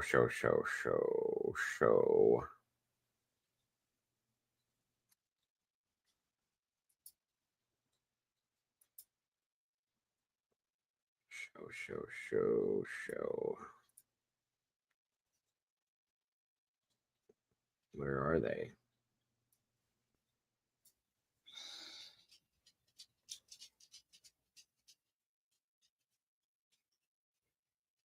Thank you for being here, Kane. Yeah, appreciate you being here, bud.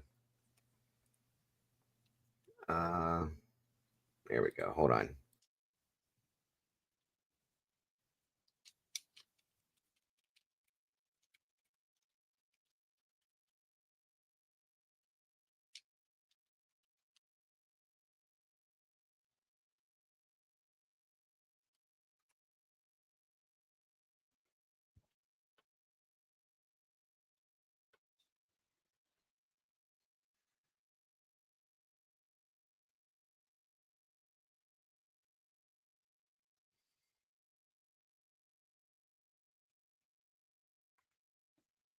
All right, so a little positivity, guys. I throw this segment in every morning show now. With all the negativity we deal with, I want to put out some positive, good Samaritan acts, good people, good neighbors, good whatever, showing and proving that there still are good people out there, guys. So here we go, a little positivity.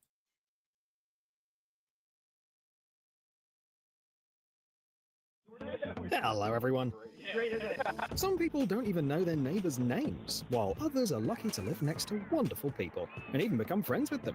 Today, you'll see some of these lucky ones. And who knows, maybe you'll be inspired to spread kindness to your own neighbors more often.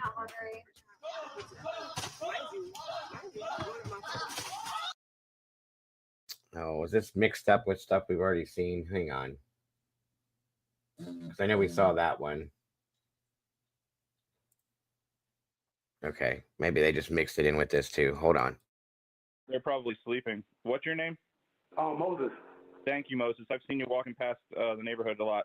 You live Yes. down around the corner? Yes, sir. Thanks, Moses. Welcome, brother, man. Not many people out there like you, buddy. No, I just had to stop by and got it, man, because anybody else would have picked it up and all with it. God bless you. Thank you, Moses. Have a good day. Have a great day, buddy. All right, boss, man. Thank you so much. You're welcome, brother.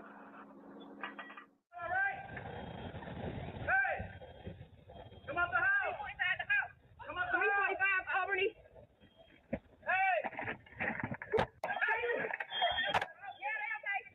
See how quickly the neighbors came running to rescue people from the fire. Maybe it was their quick response that saved the homeowners. Come on! Buddy, come here! Come on! Go!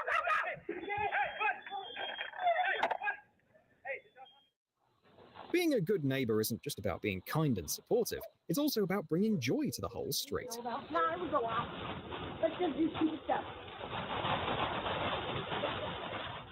And just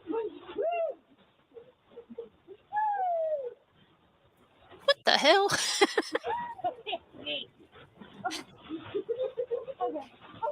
I mean, at least you'd stay warm.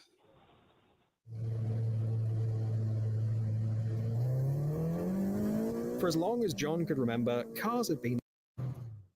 During the pandemic, most people went Oh, that one crazy before. in lockdown from the lack of social interaction. But not these guys from Australia, all thanks to the ingenuity of this one guy.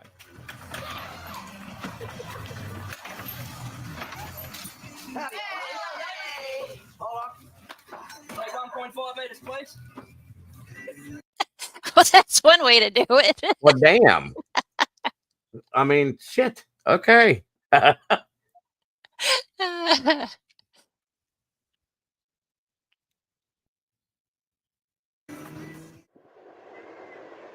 We're not interested.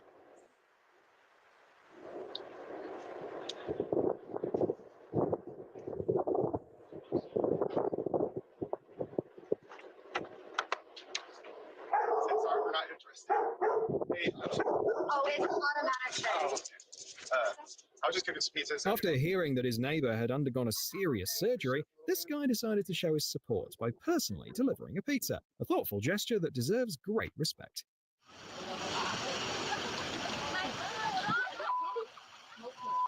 Go out. Wait, we got candy? Nope. Go out. Here. You want out? No, I steal it. You give it back. Not all of them, only half, okay? Nice. Some children could teach adults a thing or two about kindness. These kids knew that others would follow in their footsteps, so they decided to share and fill the empty bowl with candy. That is awesome. That is awesome. When you see the bowl's empty and then they Yep. start putting there, that's amazing. I love that. That's cool. During the storm, the wind tore the flag loose and carried it away, but a kind neighbor brought it back. A small act, but one full of respect and care.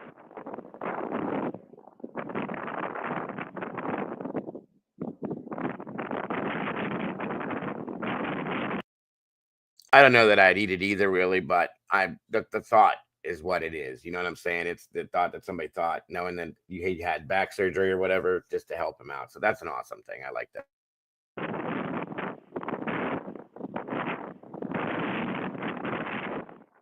Sometimes, if you have good neighbors, they quickly turn into friends, and before you know it, they feel like family.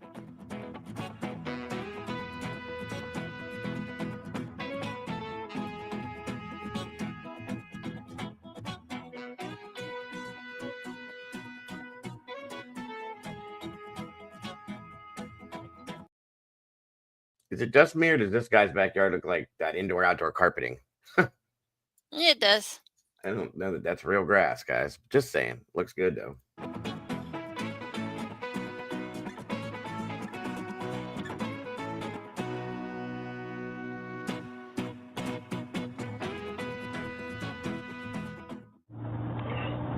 Hi, Jay. Here's a little treat for you. All right, Andy. This is a perfect example of how kindness always comes back around.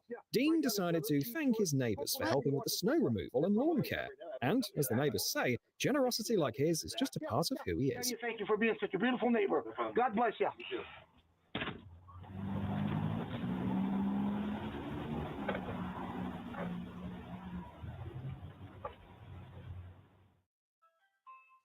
Hey, I live next door. I've got problems with the Wi-Fi. Okay. We saw this one before. They mixed these in with some other ones, but this dude, I don't understand this at all. This is too much for me. Hey, okay, so why are you here to me? Well, it's your Wi-Fi, isn't it? Have you done something? Okay, but I've not got a problem with my Wi-Fi. Well, I've got problems with your Wi-Fi. You've put a password on it. What do you mean? Look, how long have I been here now? I've been here 2 years. I've happily used the Wi-Fi, and now I see that you've put a password on it, and I can't use it. I think you're being unreasonable. Sorry, what? Sorry, wait, what? What did you say? Look, it's very simple. You have Wi-Fi, right? Yeah, I've been Wi-Fi. Yeah. Right. Well, I've been happily using your Wi-Fi now for a couple of years, and all of a sudden you put a password on it, and I've got no access. I tell you what, you let me have your password, and that's the end of the problem. Yeah, but hold on a minute. You've been using my Wi-Fi. Yeah, that's it. That's exactly right. So look, there's two things we can do. One is, and I think the easiest thing is, let me have your password, or of course you can always remove your password. I mean, it's just pretty easy, really. Simple as that. I wonder. I mean, you want to help pay for it, bud? You want to offer a few bucks, maybe, or maybe bake him a cake or some shit? Jesus. I mean, he's already been using it for a couple of years. What difference is it gonna make? I mean, he acts like he did something wrong here. Yeah, okay. What the hell's going on? Care about your home as if it were their own. But this man's neighbor got really lucky. When he saw flames in the window of someone else's house, he asked his friend to call emergency services and immediately rushed to put out the fire.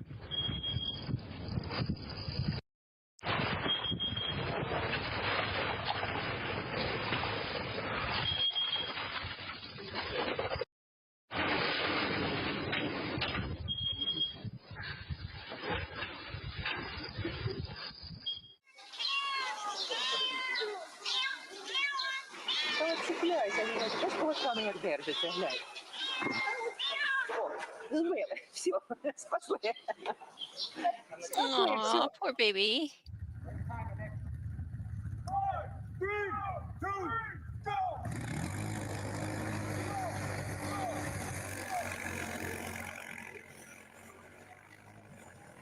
That's the way to do it, I guess.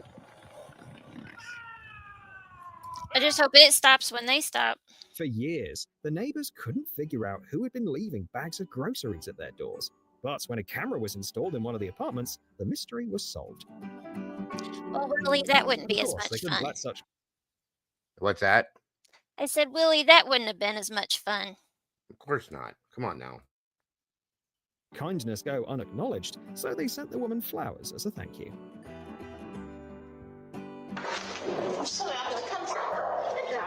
Hello? I've just come to say thank you for the flowers. I only saw this, but I've only just come to see it. No, you did come down. I've just said thank you for everything you've done. Girl, Oh, she's good. oh, she's beautiful. I love you. You're beautiful. You are one of the most awesome and amazing human beings I've ever had the pleasure of knowing. I love you so much.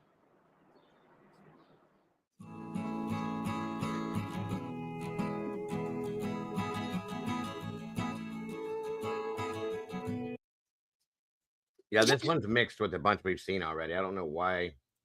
I saw that one.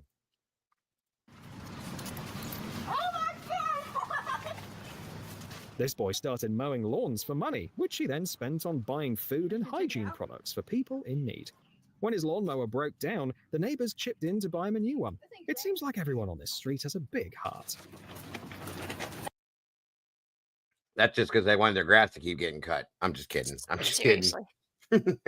No, that's awesome though that he was doing that with the money he was making. That's you don't see Yeah. kids doing that kind of stuff. That's amazing that he has that thought process. I love it. This thing's nice and light, easy to move. It's long.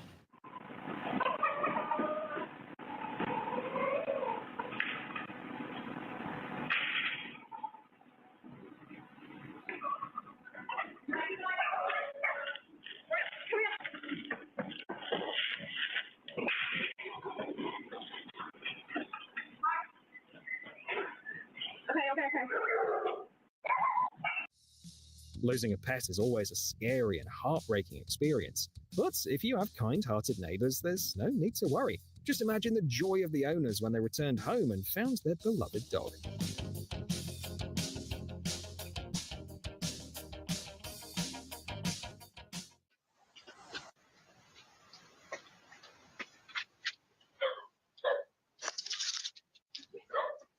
Do you think he's a local troublemaker? I love you very much. Big kiss, love you so much. Oh, I love it. We have the best neighbor in the whole wide world. So sweet. Quite the opposite. He's the kind of guy who regularly cheers up his neighbors and leaves sweet little notes. Hello, it's me and Winnie, not Lindley this time. Yeah, I don't know why this had a whole different title and a completely different video, but it's got so many of the same ones on it from before. Sorry, guys.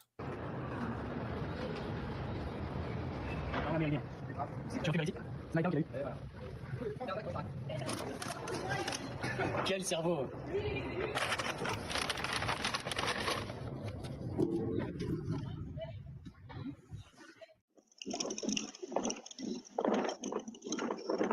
Tom, are you there? Hello, Tom. Caring for his neighbors is second nature to him, not a burden. That's why he returns their trash bin to its spot every week. Thank you. Not even 300 Carolyn Polish. Carolyn banging on her neighbor's door in Avondale around 7:30 in the morning on New Year's Day because she saw something they didn't. Flames coming out of the home as Carolyn ran to the front door. The Salgado family asleep at the time, only waking up to Carolyn's knocking. Your house on fire. Get out. Move. Nicole Salgado and her husband grabbing their 4 children, safely getting out. You guys go to my house. The Salgado's home suffering extensive damage. The community, though, rallied. Here is a singing telegram for our Hattie. Happy Valentine's Day, because you're our daddy. Bye.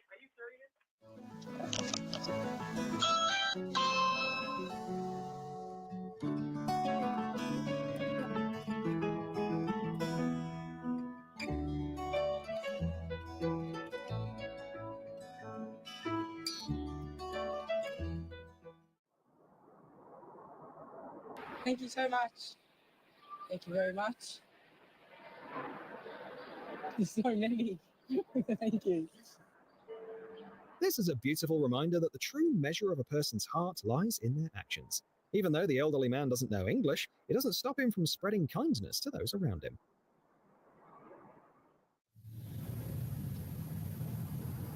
With a neighbor like that, the security camera recordings feel like they're straight out of an action thriller.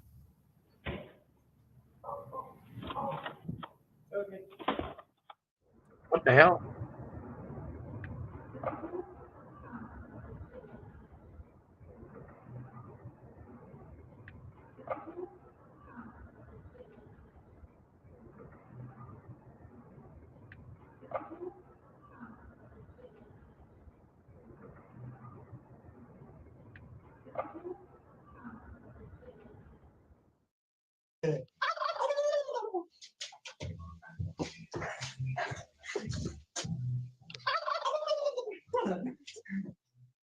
Whether the man got carried away with the process or genuinely wanted to help, in the end he did a good deed.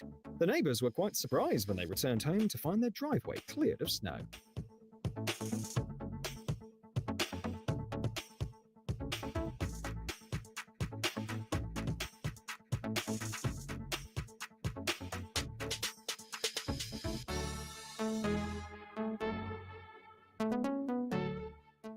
This neighbor tried countless times to scare her, and now, finally...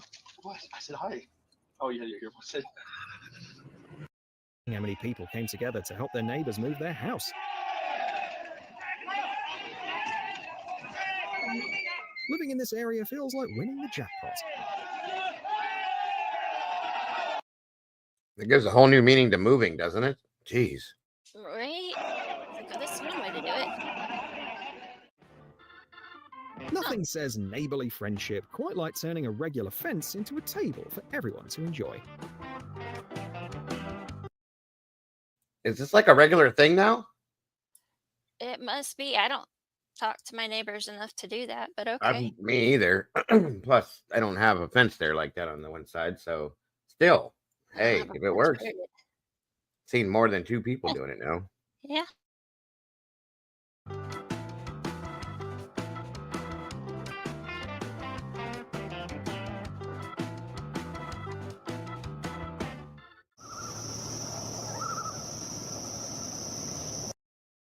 I just had his brother on my front porch last night, and he was this big. All white, too. Scared the shit out of me. I'm not kidding. Not kidding. Good Lord, Noelle. Thank you so much for that. Good morning. God bless. That's amazing. Aww. Thank you so much. Hold on, Mama Bear. I got... Okay. Thank you, Noelle. That was very sweet.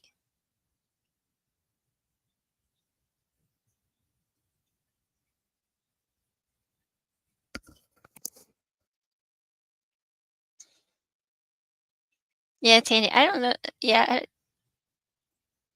I don't know my neighbors like that.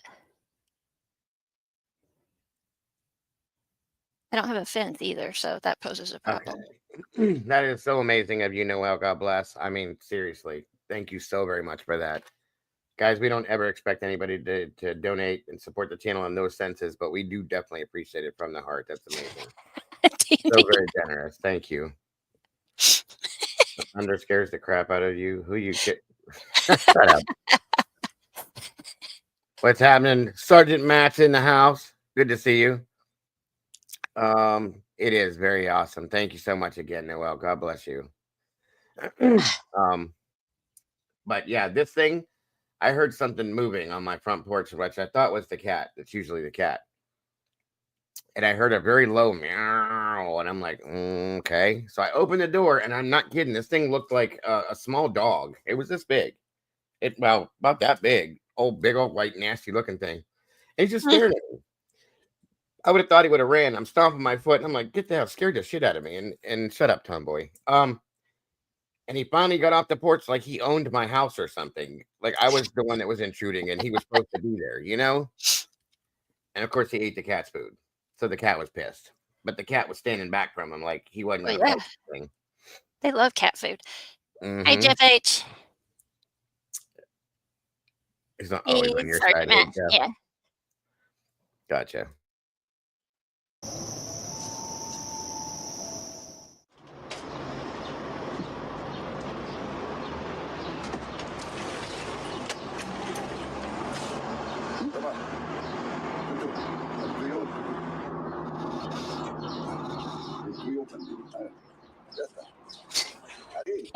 He might, Kane.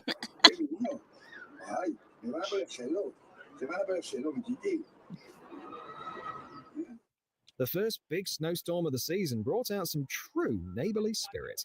One of the residents took it upon himself to clear the access roads for the entire community using an excavator.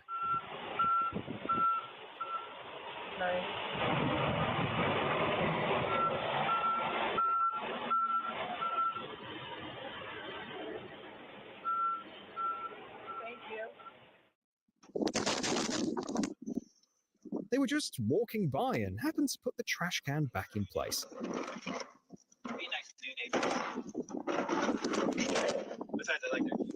The new neighbor had forgotten to do it and was pleasantly surprised when he checked the security camera footage.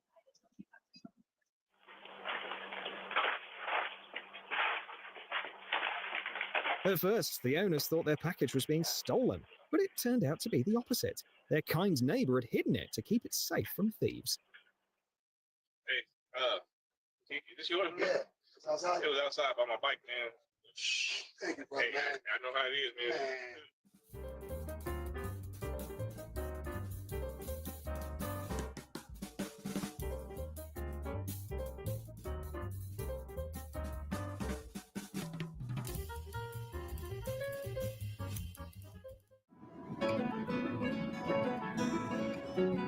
As you move into a new place, make sure your new neighbors will look after your things as if they were their own.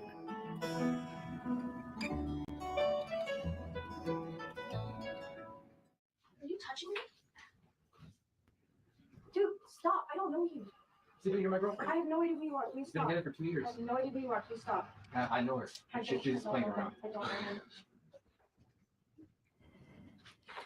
Did you just touch my kid? It's our kid. It's not our kid. Seriously? Yeah, like maybe just, you know, if she is joking, you gotta just. I don't know. I have no idea who he is. I have no idea who he is. Okay. Seriously? Are you serious? Just, please don't touch her for a minute. Like, are you being serious? I can't. It's just right now. I just can't let you do that right now. Okay. So just chill out for a minute, please. Seriously? Dude. She clearly is not happy right now. Okay. Even if she's joking, you gotta leave her alone and let her calm down. Even if that's the case. Okay. She was possibly. Stop. What the hell is wrong with you? Like, bro, seriously. Stop. Seriously?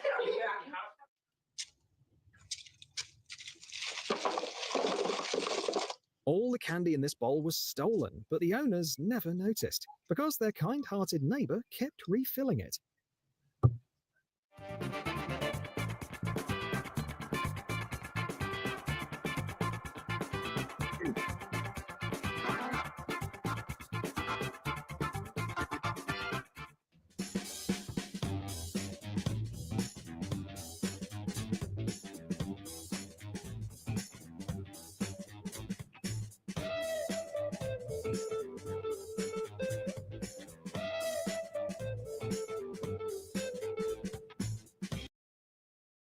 What?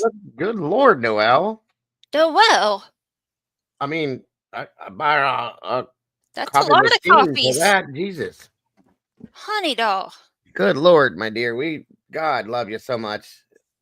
That you're amazing. That's so sweet of Oh, you. God jeez, bless. honey. And I definitely will. Oh, Unbelievable. You're so amazing, Noel. God bless you. We really appreciate you. So very generous. Good geez. I don't even know what to say. yeah. My goodness, honey. Yes, that's so amazing. So very generous. We absolutely adore you. Appreciate you. Not just for that, but just in general. You're so sweet. You're Yeah. always here. That's amazing. God bless you so much. Yeah, that's going to be a hell of a coffee. That's for sure. I hope you're ready, Bear. I'm gonna be buzzing for the next year. Agreed. Good Lord. My body hasn't had amazing. that much, hasn't had a caffeine in years. It's I gonna didn't even know go what down. that's why I said that. Good geez. I didn't even know what to say. It's like, wow. Yeah. Thank you so much. Oh. You're so very generous. God bless. God. Wow.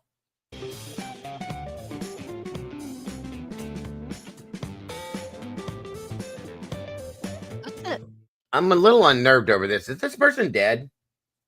Maybe he just passed out, but that's still unnerving. It's yeah. They don't And I- look. They look a little more than passed out. You know. Yes, Ellie. Tandy, you can. But that it's still very unnerving the way he's dragging her all over the place, Mhm. or them. I can't even tell. But yeah, it's crazy.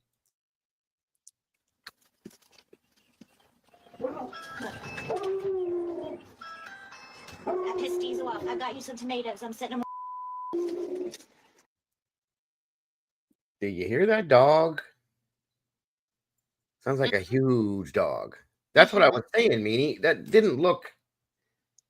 Now I gotta go back and watch it again. It's freaking me out. I didn't see all of it. I just saw him at the end. That's what I mean. It's freaking me out now. Okay, hold on. Okay, they're dancing. Oh, okay, they move. She's drunk. I hope that's all that was. Look. Or is it a doll? No. She's drunk. Kind of walking a little. That's creepy. Sorry. Yeah. It's just crazy. That pissed Diesel off. I got you some tomatoes. I'm sitting them. I bet that's What what the wisdom actual dog hell? sounds like. What? A 14-foot gator ate some guy in your neighborhood yesterday. Well, I'm glad they caught the gator. Jesus. Huh. Where do you live, bro? Florida. I mean, we know that, I'm sure, but like they just walk the streets and eat people? I That's think she was crazy. more than 3 sheets to the wind. I think she's about 6. 6 or 7. Yeah, I agree with you on Hey, that one. told ya, Florida. Florida. Yeah, of course, Florida. Always in Florida. Speaking of, where's Mikey? Wow, dude. They caught the gator, but yeah, too late for the person. That's sad. Tampa, it was on the street over. Good God, dude. I hope if you have any little ones, I hope you keep your eye on them, especially playing in the yard. Like, that's crazy. That's the only thing about Florida I'm not fond of. There's a lot about Florida I'm not fond of. Well, yeah, there's a couple of things too, I guess you could say. There's a few more. The hurricanes, the gators, the heat sometime. Mm-hmm. Mikey should be coming around. I talked to him yesterday. I thought maybe he's just sleeping off a hangover or Well, something. he's been busy too, but that's mostly it with work and stuff, getting prepared for the opening of the pool season. Mm. That's what he's been doing. So, Tammy. we like having you here, Kane. I'm gonna fix your pineapple. Okay. There you go. Fixed it. Right, Tandy? Oh, Oh, we have another one. well, at least there's other people, though. It's not just...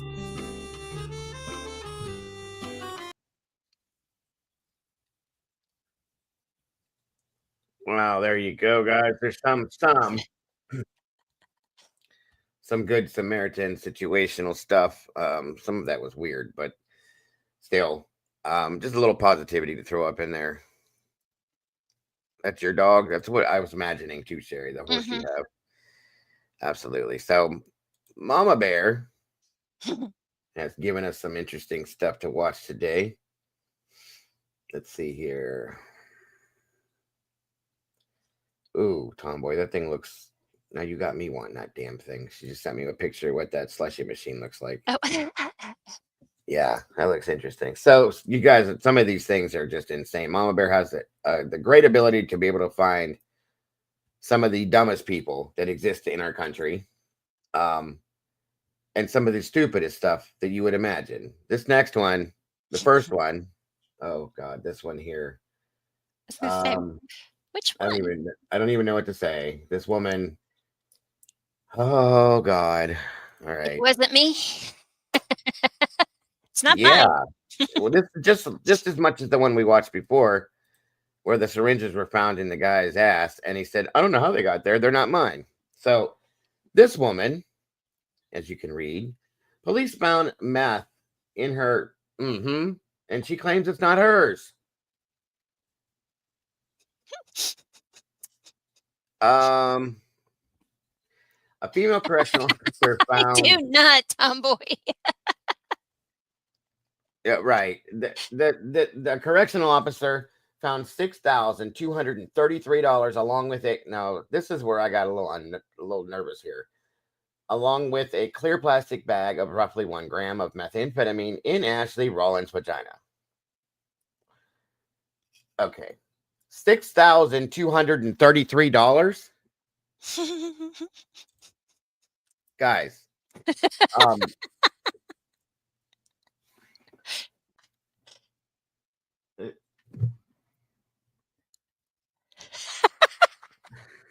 Alicia said, "Whoa." Police in Louisiana say they found meth when they did a body cavity search on a woman who claimed the drug wasn't hers, and she didn't know how it got there. The Quachita Parish Sheriff's Office says 23-year-old Ashley Rowland of Galliano was arrested July 31st on a felony theft charge in possession of a controlled dangerous substance after a man she had been staying with for about a week complained she took $5,000 off his dresser and left. Are you kidding me? It's on Sunday. Hold on a minute, you guys. Sorry.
Because you certainly don't want it in ones.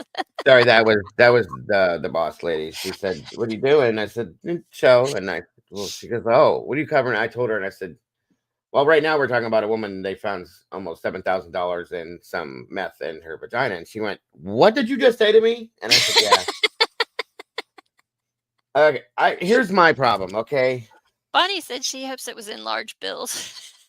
Well, there's my problem, because a bankroll of $6,000. I want to know how you. Maybe I don't want to know how she did this. Maybe let me put it that way. I don't want to know this woman. They said that 23-year-old. Yeah, your face is forever imprinted in the minds of many because of what you did, my dear. Sorry. Ashley Rowland of Galliano was arrested. Blah blah blah. We complained. Yeah, we got through that already. The authorities say a female correctional officer found $6,233 with a clear plastic bag of roughly 1 gram which that's not very big, of Roland's vagina, and said that it wasn't hers and she didn't know where it came from. So and the bond was set at $8,000. Well, you can pay for most of that with your JJ money if they want to touch it. Just saying. Was the money in a bag, I hope? If not, oh my God. Oh, you guys, I'm gonna vomit. Anyway, and jail records don't indicate if she has an attorney. Well, Mr. Attorney, just know where your money's coming from, bro. Just saying. Unbelievable. Where do you find this crazy shit? I can't stop looking at her face with like what? How did you do? Why? What'd you say, Tandy? It was all in change. It was all in. So she must jingle when she walks. Wow, it is definitely a record, bro. That's a lot of money. Even in big bills, Bonnie, that's still going to be a lot of money. Make sure you wear gloves when she pays you. I don't even want her to pay me. She can have whatever she needs. You don't have to pay. Don't worry. I'm good. Keep your money. Oh my God, you guys. I have seen so many things in the world, but this one's new to me. That's a whole lot of money to have in a place like that. That's all I can say. That's the number one. The first one of the day. Like I said, Mama Bear is very talented because she finds these insane things. Where? I don't know. But these people exist amongst us, folks. Remember that. Yes, wear gloves. Period. Wear gloves everywhere. This other one. Yeah. Oh my God, these people, you guys. Where do these people come from, Mama Bear? I don't know. I just don't understand it anymore. Inmate hides marijuana in his nostril and he finds it 18 years later. Bro, did you not blow your nose? Sneeze? Pick it? How do you not know it's there for 18 years? That's what I was like. What? The find was documented in a medical journal as the cause of a stone formation in the inmate's nose. Yeah, it was in there so long it turned to stone. It calcified. Oh, he ain't gonna smoke it now. No. And of course, this happened in Australia. His joint pains were getting worse. An Australian ex-con learned during medical checkup that the source of his sinus headaches, you think, was a balloon filled with marijuana he'd hidden in his nasal cavity while serving time 18 years ago. The unidentified 48-year-old Sydney man's plight was documented in the medical journal BMJ Case Reports, which called it the first reported case of prison-acquired marijuana-based rhinolith. A rhinolith is defined medically as a stone formation within the nasal cavity. The man admitted shoving the balloon up his nose after his girlfriend sneaked the contraband into the corrections facility where he was serving time, according to Newsweek. It's unclear why he was incarcerated for how long. Wait, thank you, Sherry. Right there. What in the cornbread hell is wrong with people? God bless, this shit is pissing me off, you guys. Sorry again. Bear with me. Let me get through this mix again. I'll work with him after the live to get it. Yeah, I have to get rid of it. I don't know why it keeps doing this. It makes no sense. It's something with Windows. Yeah, we'll have a little meeting after this anyway, so that we can figure it out through there. So when he returned to captivity and tried picking the balloon from his nose, the obstruction went further into the former inmate's head, out of reach, and he assumed the Mary Jane had passed through his system and gave it no more thought until a recent x-ray revealed the 1.9 centimeter rubber capsule containing degenerate vegetable plant matter. The drugs were reportedly extracted and the patient made a full recovery. Again, like Miss Wisdom said, what in the cornbread hell is wrong with everyone? Oh my God, you guys. I mean, you'd imagine after 18 years, something would have happened with it, you know? I mean, he was already locked up, so why not just say something? Say, hey, I gotta go to the infirmary. 100%. Be like, hey, nurse, pull this out real quick. 100%. Yeah. A balloon, mind you. For 18 years, you lived with that up there, bro. How'd you breathe? Not very well, I don't think. No. Oh, and then Tandy said, "What in the haunted crack house is this?" You guys got some interesting ways to describe these. I'm telling you that for sure. That's hilarious. Wow. So there's another crazy situation. Let me see this other one here. What the hell? I don't know. I sent you several. This one doesn't make any sense to me whatsoever. I don't understand how these people survive. That's what he did, Alicia. What's that? Tried to get it out. Yeah, that's what he did. So this woman is suing a prison over the suicide of her husband, accused of trying to hire a hitman to kill her.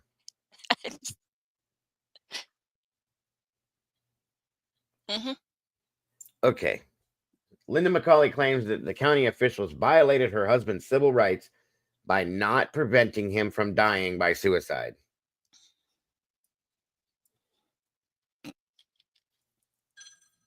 I don't understand this anymore. It's okay. Good God almighty, you guys. 1 second. This is the wife again.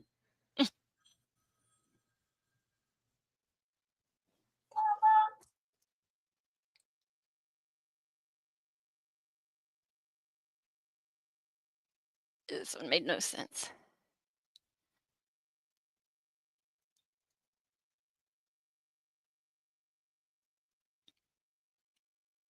Hey, he tried to kill me, but I'm gonna sue when he takes his own life. What?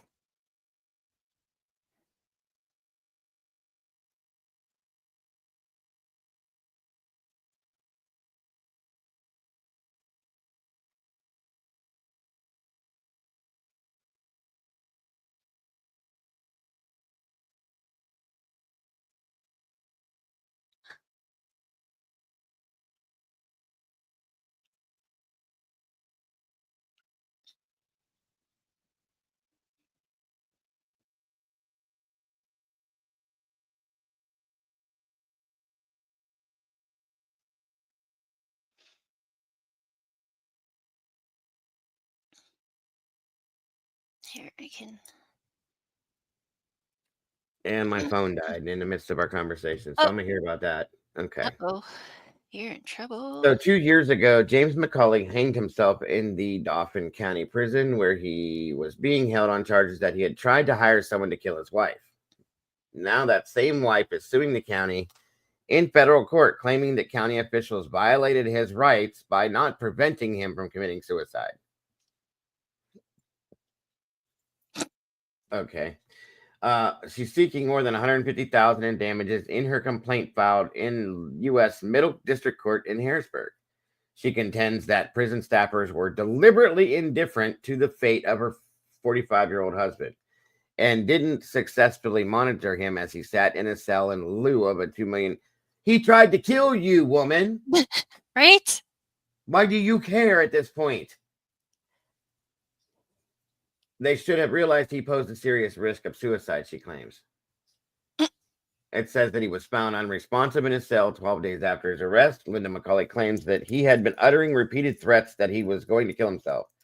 He also had been assessed as a suicide risk when he was admitted to the prison, and staffers were under orders to monitor him every 15 minutes. He tried to kill you.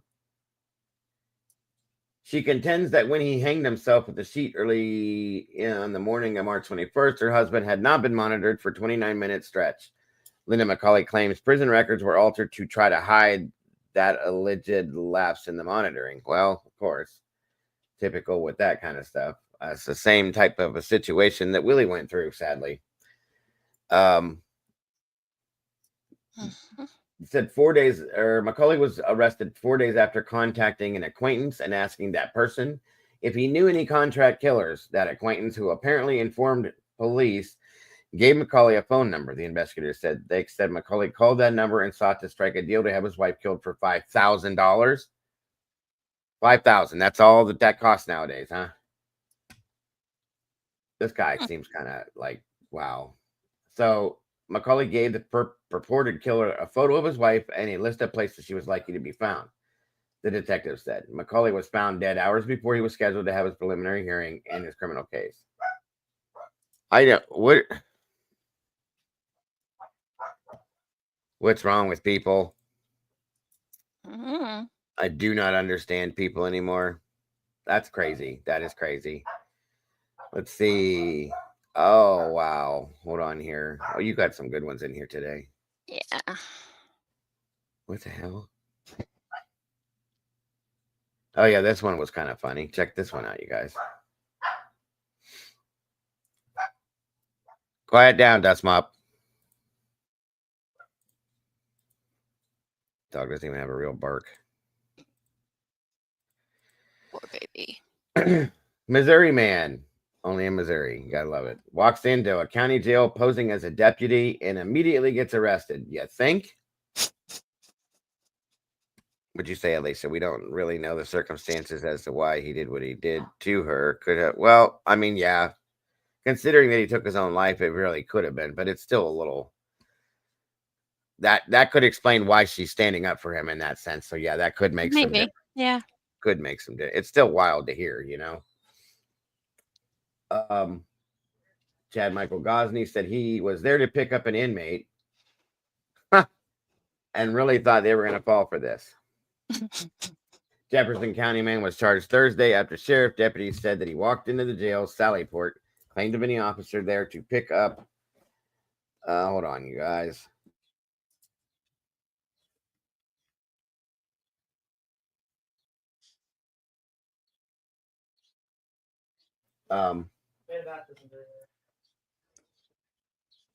That he was there to pick up an inmate. Sheriff's deputies let the man in, closed the door, and arrested him. He was later charged with a misdemeanor charge of false impersonation. The sheriff's office said on Facebook, that's misdemeanor? I would have thought that would have been a felony. I don't know.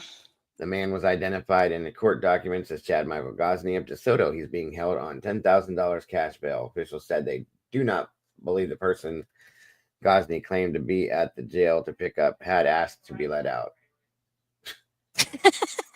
Jesus Christ. I don't even know how these people, like, how do people think like this? You know what I mean? How do you not realize this is not going to work? I'm going to get caught. I don't get it. I just don't get it. Let's see. Oh, we got another inmate situation here. What's this one here? Oh, they're all inmate situations. This is crazy here. These things exist in real life. That's the thing that kills me with this sometimes. These things really happen. All right, let's see here. Something interesting showed up on the body scan of an Alabama inmate. Yes, we have just as many questions as you do, the sheriff's department said in a Facebook post. I'll bet. In Decatur, Alabama, here's some advice from the Morgan County Sheriff's Department. Don't swallow ammunition before getting arrested. What? Oh my God. It's a bullet. Oh wow, how stupid can you be? Yes, we have a scan of an inmate going through processing at the Morgan County Jail showed that they had swallowed a shotgun shell believed to be a 410. What? Yes, we have as many questions as you, the sheriff's department said in Facebook. Inmates routinely go through the body scanner prior to checking into the jail, they added. That's it. That's a shotgun shell, you guys. Who the hell? How could you do that? I don't know. Shotgun shells aren't tiny little things. They're wow. This was in Decatur, Alabama. That's where my wife's from, right around that area. Interesting. Another crazy person. These inmates do some stupid shit. I'll say that much. Why? Maybe he was being questioned for murder and just. I mean, what did he think he was going to use it in prison, or he was going to come out the other end or something? Hide the evidence? I don't know. Yeah, that's what I'm saying. A shotgun shell's not real small. No. And they don't bend. So how did you get it down your throat? That's my thing. It's kind of crazy. Oh my God. People are strange when you're a stranger. Yes. Police drug-filled tennis balls were on their way to South Carolina prison.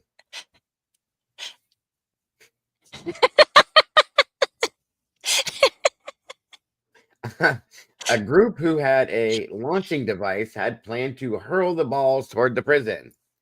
A group, not a person or an inmate's girlfriend. A group. Kathy's out here with her slingshot, slinging these books, you know. Good God. There they are. There it is. All the drugs inside the. I mean, I guess it would be smart, but you don't think they're going to see these balls flying over the wall and not question it? Bright yellow. Good God.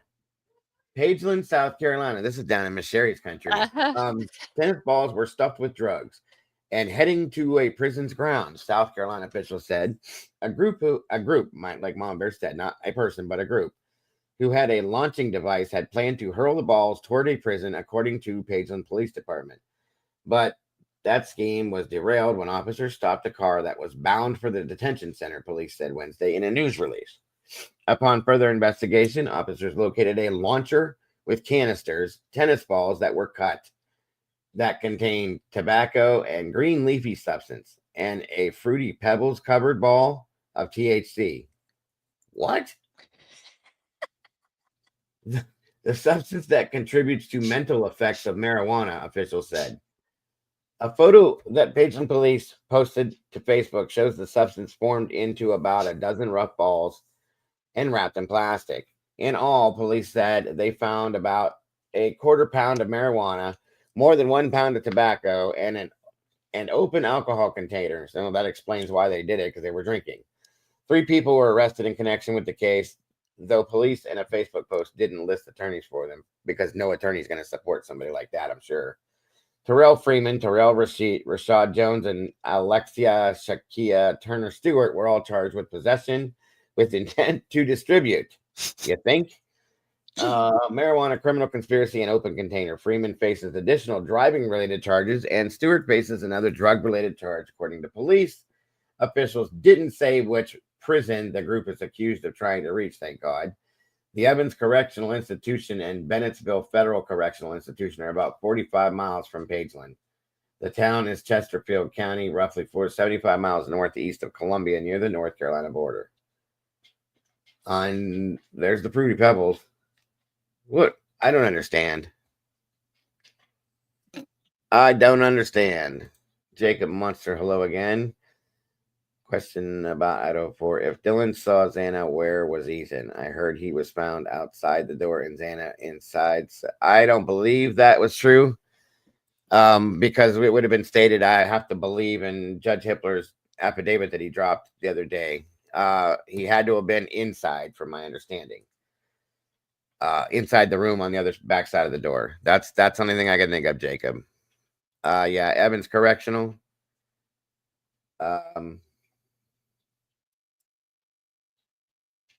The Evans Correctional Institution and Bennettsville Federal Correctional are 45 from Pageland. Gotcha. Rednecks and hillbillies. Thank you. I mean, there you go. It is what it is, I guess. So be it. Now, that'll do it for the stupid criminals of the day, guys. Thanks to Mama Bear for bringing those to us. And I am. Oh, you didn't do the sporks. You got to find the sporks. Oh, there's one more? Okay, hold on. Sardine. 1 minute here. Where is it?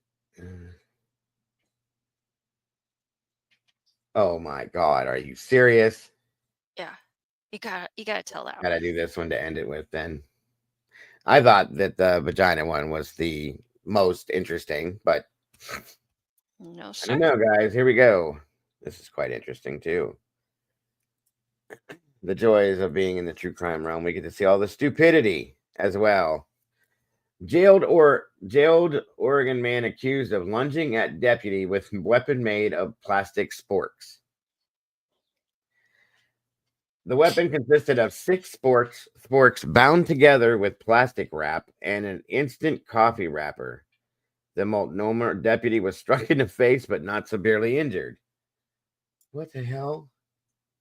23-year-old man is accused of lunging at a sheriff's deputy in the downtown Portland jail with a handcrafted weapon made out of 6 sporks bound together with plastic wrap.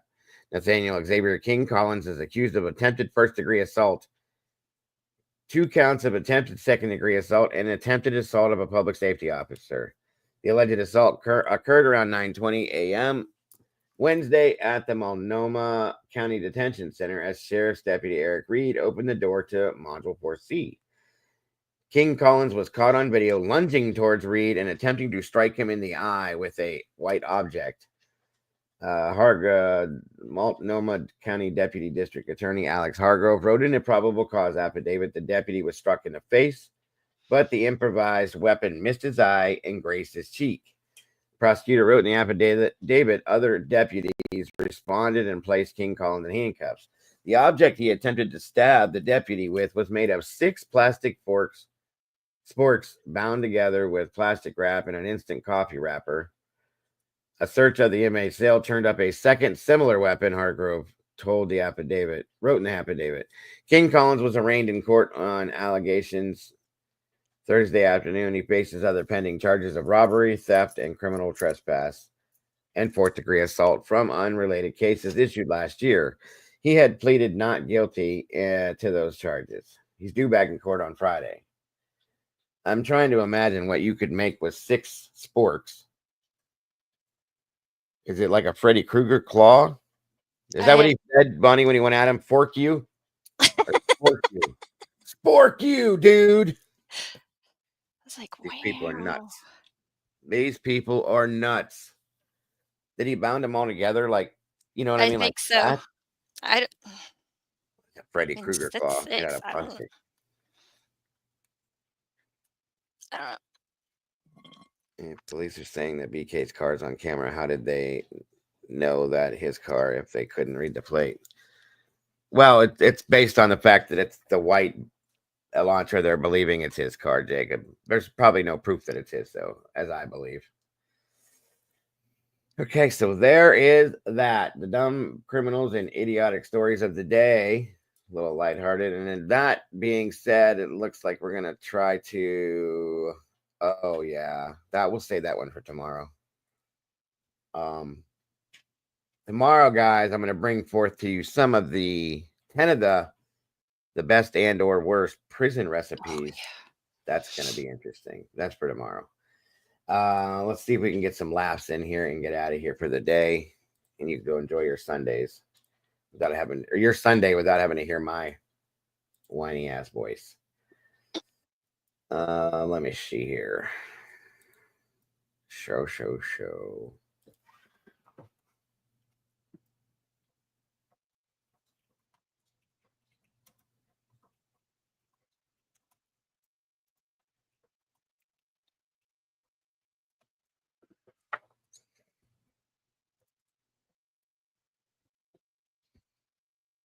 Let me see.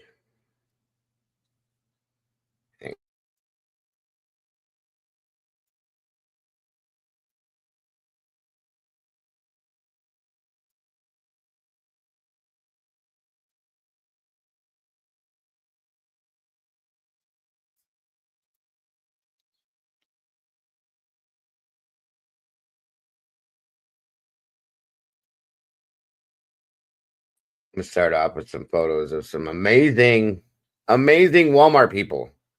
The people that go to Walmart, that you see in Walmart, are absolutely amazing, folks.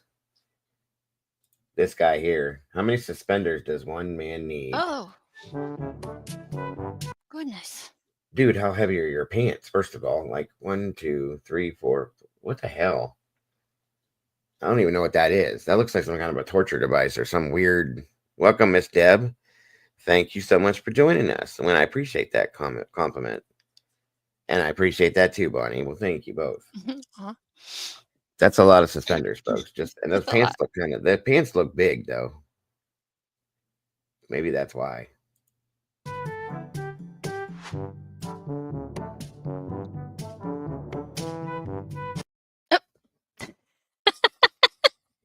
Why would you spend money to do that? I mean, I really had to look at that at first, but that's insane. That had to cost you some money. I bet you, yeah, Candy. He probably does have a crazy wedgie.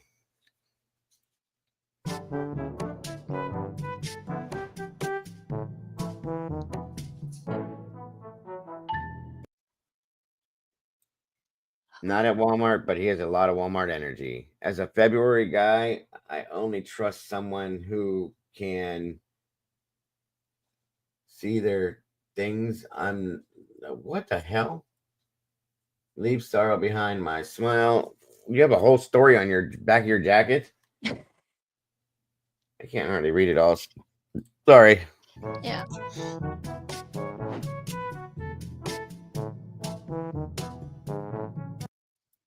It's not every day that you see the monks of Walmart. No, that's something know. I've never seen in Walmart. I'll tell you right now.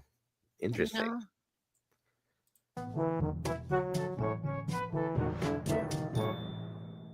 I see birds in there all the time. Same here. Jeez Louise. This hidden gem I found at my local Walmart. That's a sexy truck there. And it's got some kind of an anime thing on the hood. Yeah, that's something I'd be proud to drive around. Right.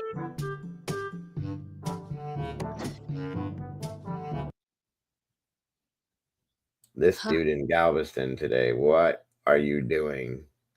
Is he dressing or undressing in the Tupperware aisle? This is down in Texas with you guys. Come on now. Oh my Deal here. goodness.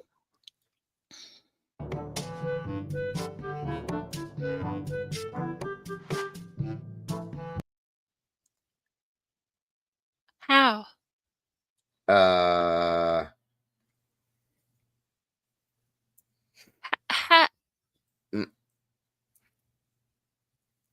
Ha-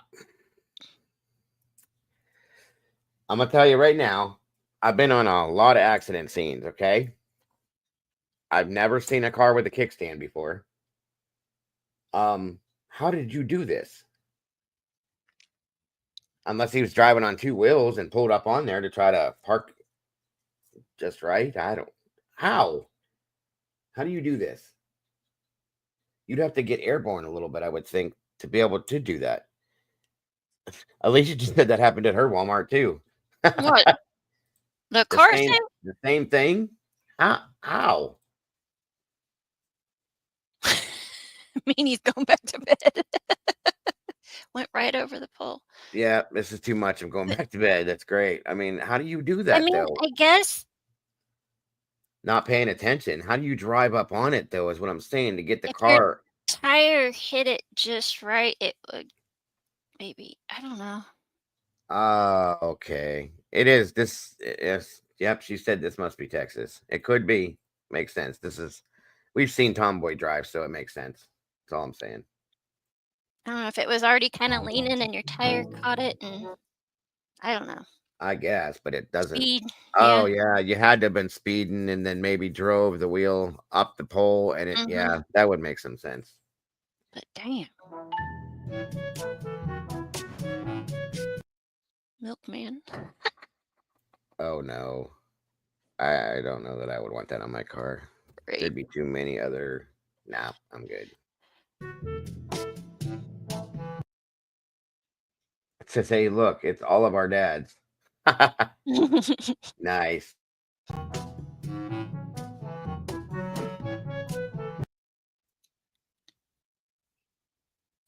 Feel like they missed an opportunity to protect and service. Booty patrol.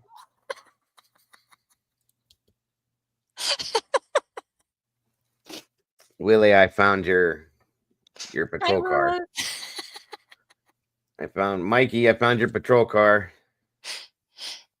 Oh, she watched it. They were flying and tried to turn. No way. And it went right up on the post, huh? Good to see you, Willows.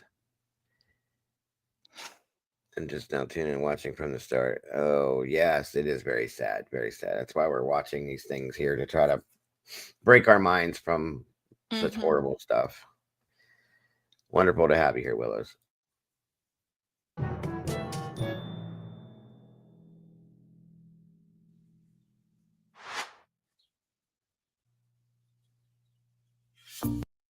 Oh. I've never kept my eyes wide open for so long. Right? Don't blink. Not blinking. Don't blink. Nobody blink. That's insane. I think I would have to ask him to leave the store. Freedom of expression, I guess, guys. That's how it works. Like, huh? That's wild.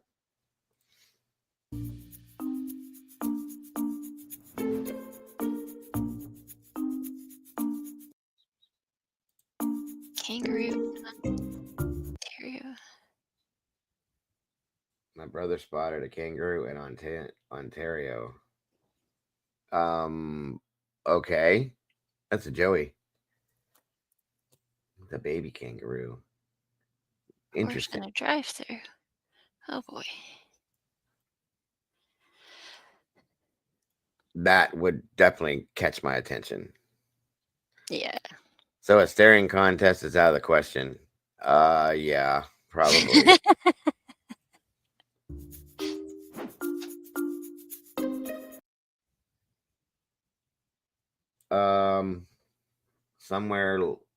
Somewhere left their shat pair of underwear in the Walmart bathroom. Oh, gross. Seriously, like, why even? Yeah, well, they probably grabbed a new pair from the shelves, and that's you could have put them in a garbage can at least. Good God. Right?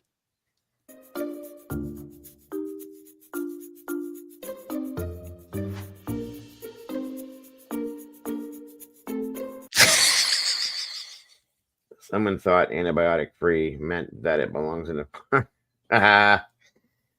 You left your chicken thighs. Good Lord. Exactly, Alicia.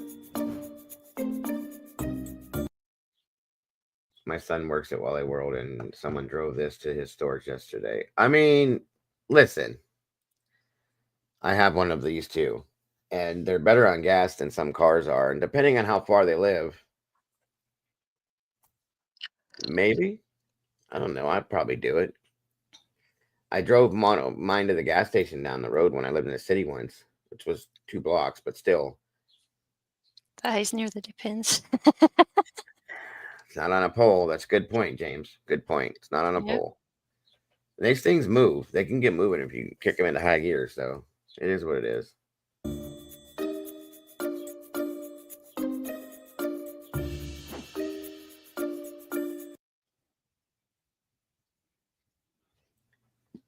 Maserati with black suede in the parking lot. Are you serious? That black suede on the outside. Why? Why? You can see it. Why? How would you clean this? And what about rain and snow and Get you some suede protectant. Waterproof it. You're gonna wash your car with mink oil? I don't even want to know. Forrest is watching a video and it had the music from your intro in it, and he got Aw. cute. That's cute. I love it. That's Light.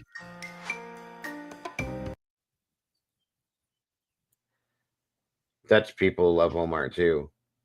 I mean, Is what that the hell? diapers? That looks like beer. I see a pack of diapers there. Aren't those bottles sticking out of that? I can't tell. It looks like it. If it is, that's a lot of beer. Or a And the lot of baby's on diapers top. for one baby. Yeah, right. And he's up on top of it. Like, yep. We went to Walmart.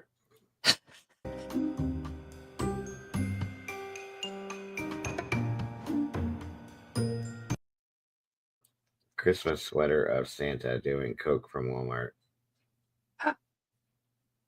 Oh, Oh my God, it is. Look, there's the straw, there's the lines, and look at his eyes. oh, That's a new one. That came Yeah. from Walmart? Wow. And it says, let us know. Okay, then. Interesting.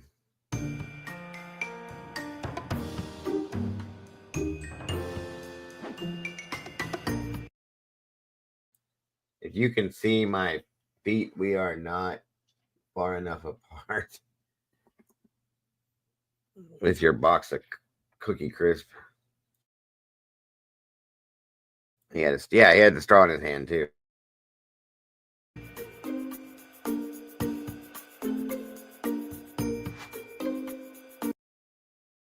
Oh my God! Seriously, this is the Walmart power couple. It says racist and in a flannel shirt. Is that a woman? I think it is. Don't know. Good Not gonna. God. Power couple for Walmart. Wow. Someone got hired to do a job. Please wait here. Associate will call when they're ready. We want to ensure all customers have their privacy. That's hilarious. Someone got hired to do a job, right? Right. That looked like Joe Dirt. Exactly. License plate says Euro trash on their Euro outlet. trash. Good God.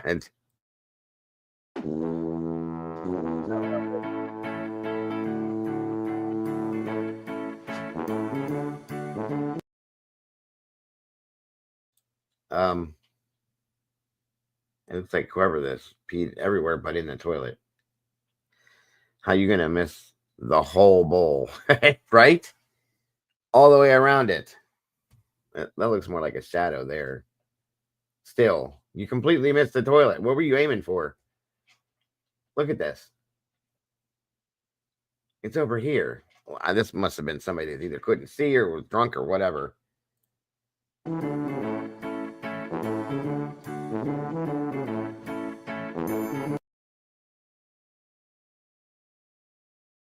This is here.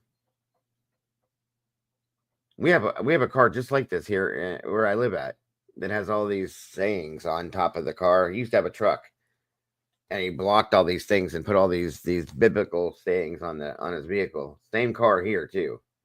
I don't know if it's this one, but I've seen the same thing done. Wow. Outside of Walmart. Surprise. Wow.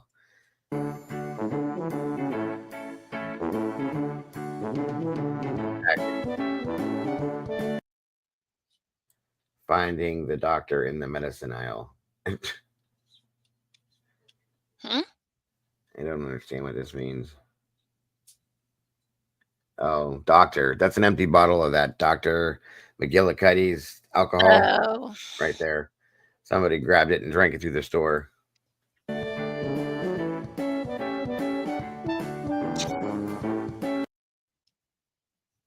Oh, yeah. Grandma. Oh, Granny. You're flaming hot, Granny. That's so scary.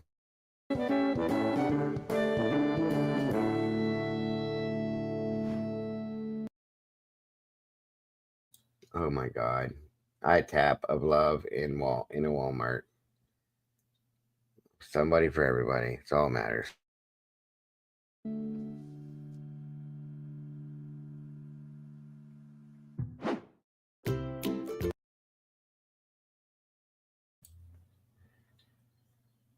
It's hard to determine when his life went sideways. He's got the Dixie Rebel flag tattooed to the back of his head, wearing a Ford Racing shirt. And I don't know what this white thing here is. Oh, that must be part of this. Wow, what a mess.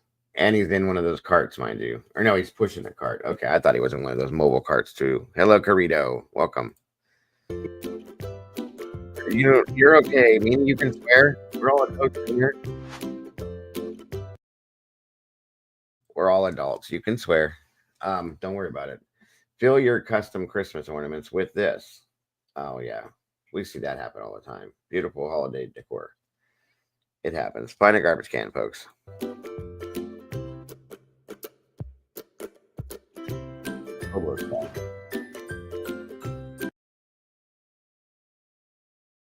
Oh my God, is that a little kid? It looks like it. It looks like a young girl. Like yeah. IF on the first date. We couldn't sell it, but me and my coworkers thought it was hilarious. You think you couldn't sell it? Yeah, of course. Jesus. I don't even know.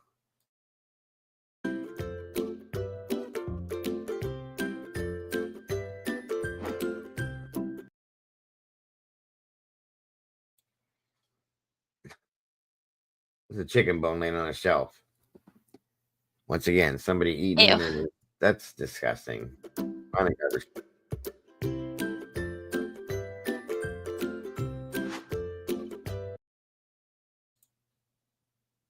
Why are people so lazy? They could have easily taken it back in, yet they chose to leave it where I had to turn. I hate when people do that too. Maybe Thank the you, battery Meanie. died. That could be too. It does happen. Thank you, Meanie. I appreciate that, but just know it's okay. You're allowed to speak how you should in here, or how you feel in here.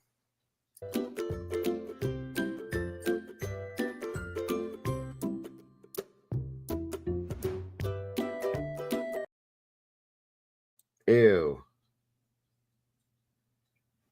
Vienna sausage. Found this just sitting on a shelf. What happened to the stock people? They don't check these shelves. That's gross.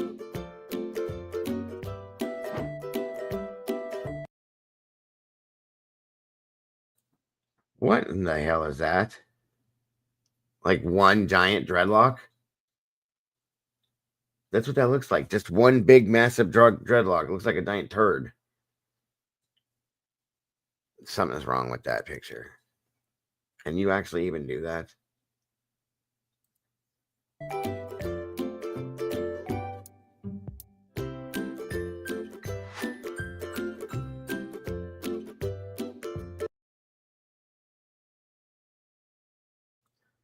The largest Walmart in the world. That's a Walmart store? I've never seen anything like that before. We don't have anything like that around here. Yeah, not here either. That's Wow. massive. Upstairs. Looks like an upstairs. old Sears. Yep. Bingo. I bet you that's what it is. They probably turned an old Sears into Walmart. That makes sense. There's elevator over here too. Look. Oh. You got elevators in Walmart. How about that? Or put a Walmart in like a mall. Right. It looks like. That's crazy. They got a Walmart, honey. It's got elevators and escalators in it. Crazy.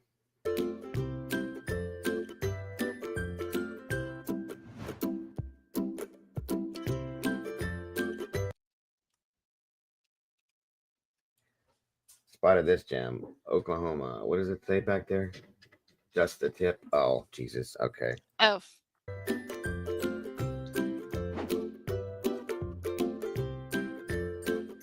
Barefoot.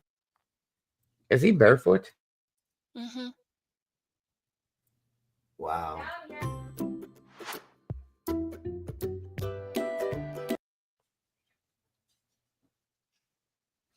What in the hell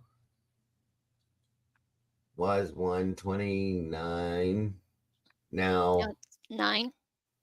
I don't know. Can't tell. $97 maybe. Hard to tell. That's obviously probably a misprint then. Chia lamp.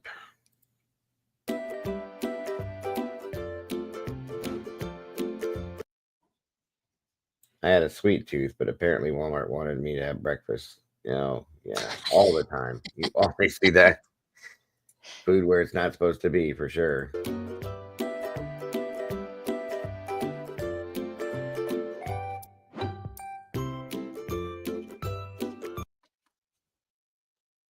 Save me, G-Bus. What in the heck is that? It looks like it could be a Mercedes. There's a big old spare tire in the bumper. Wow. Yeah.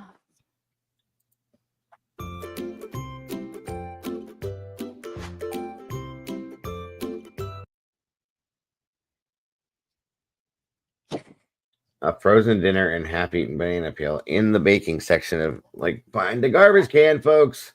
Mm-hmm.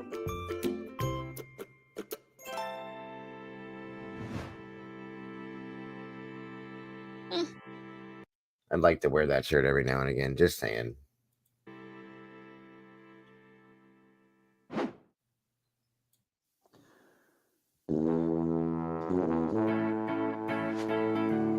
was an interesting hair style.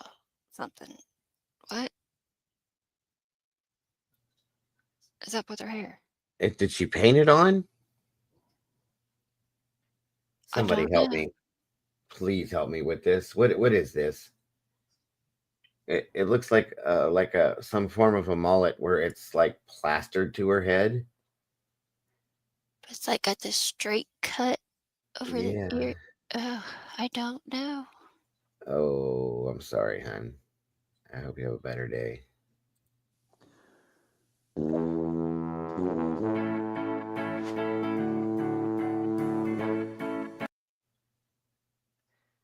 Shoplifters of Walmart. They just throw it on the floor. What is this? I don't even know what that is. You probably don't want to know.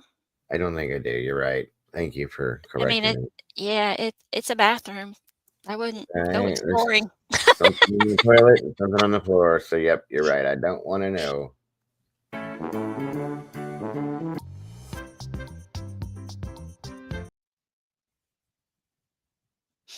All right, guys, that's going to do it for today. Been here going on 4 hours. So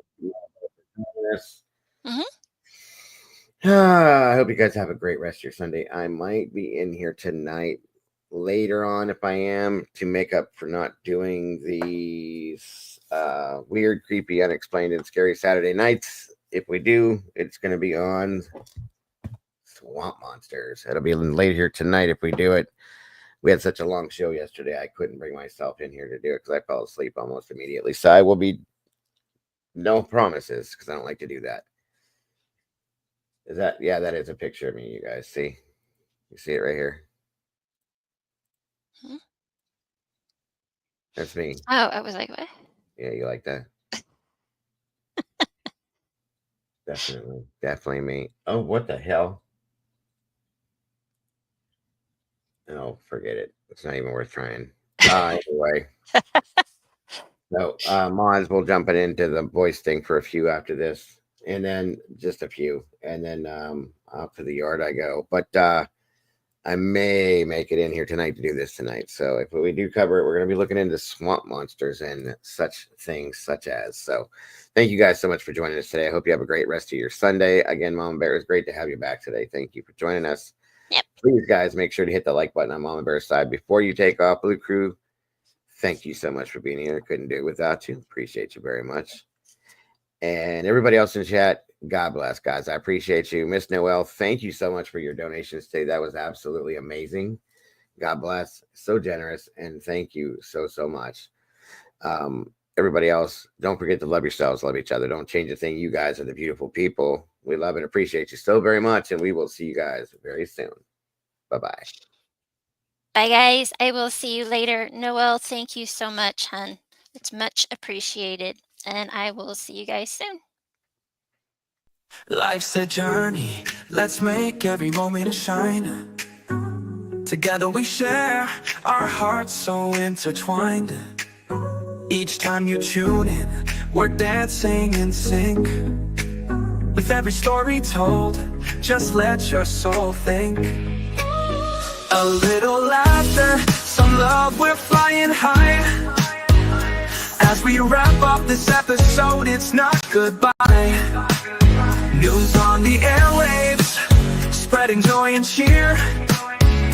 Thanks for being with us, we'll see you right here. Kick back, take a breath, leave your worries behind.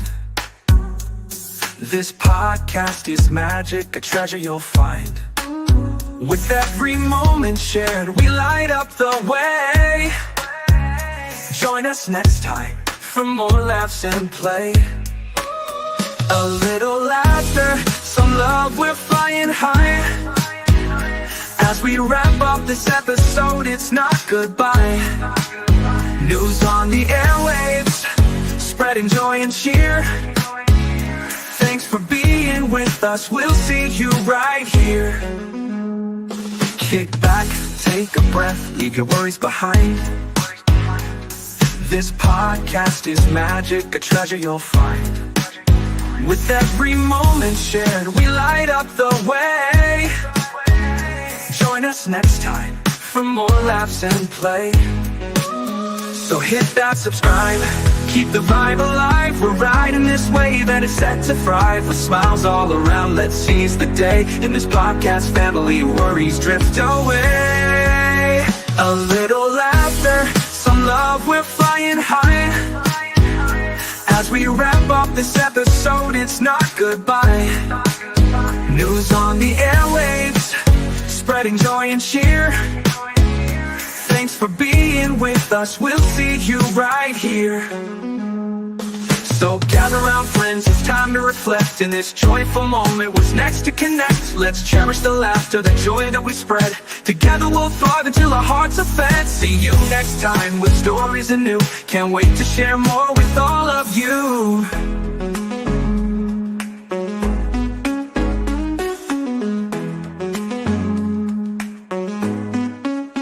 So hit that subscribe, keep the vibe alive. We're riding this wave and it's set to thrive. With smiles all around, let's seize the day. In this podcast family, worries drift away.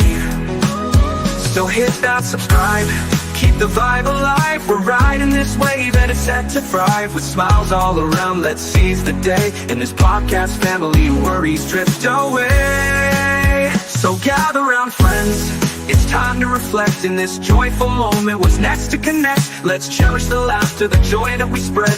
Together we'll thrive until our hearts are fed. See you next time with stories anew. Can't wait to share more with all of you. See you next time with stories anew.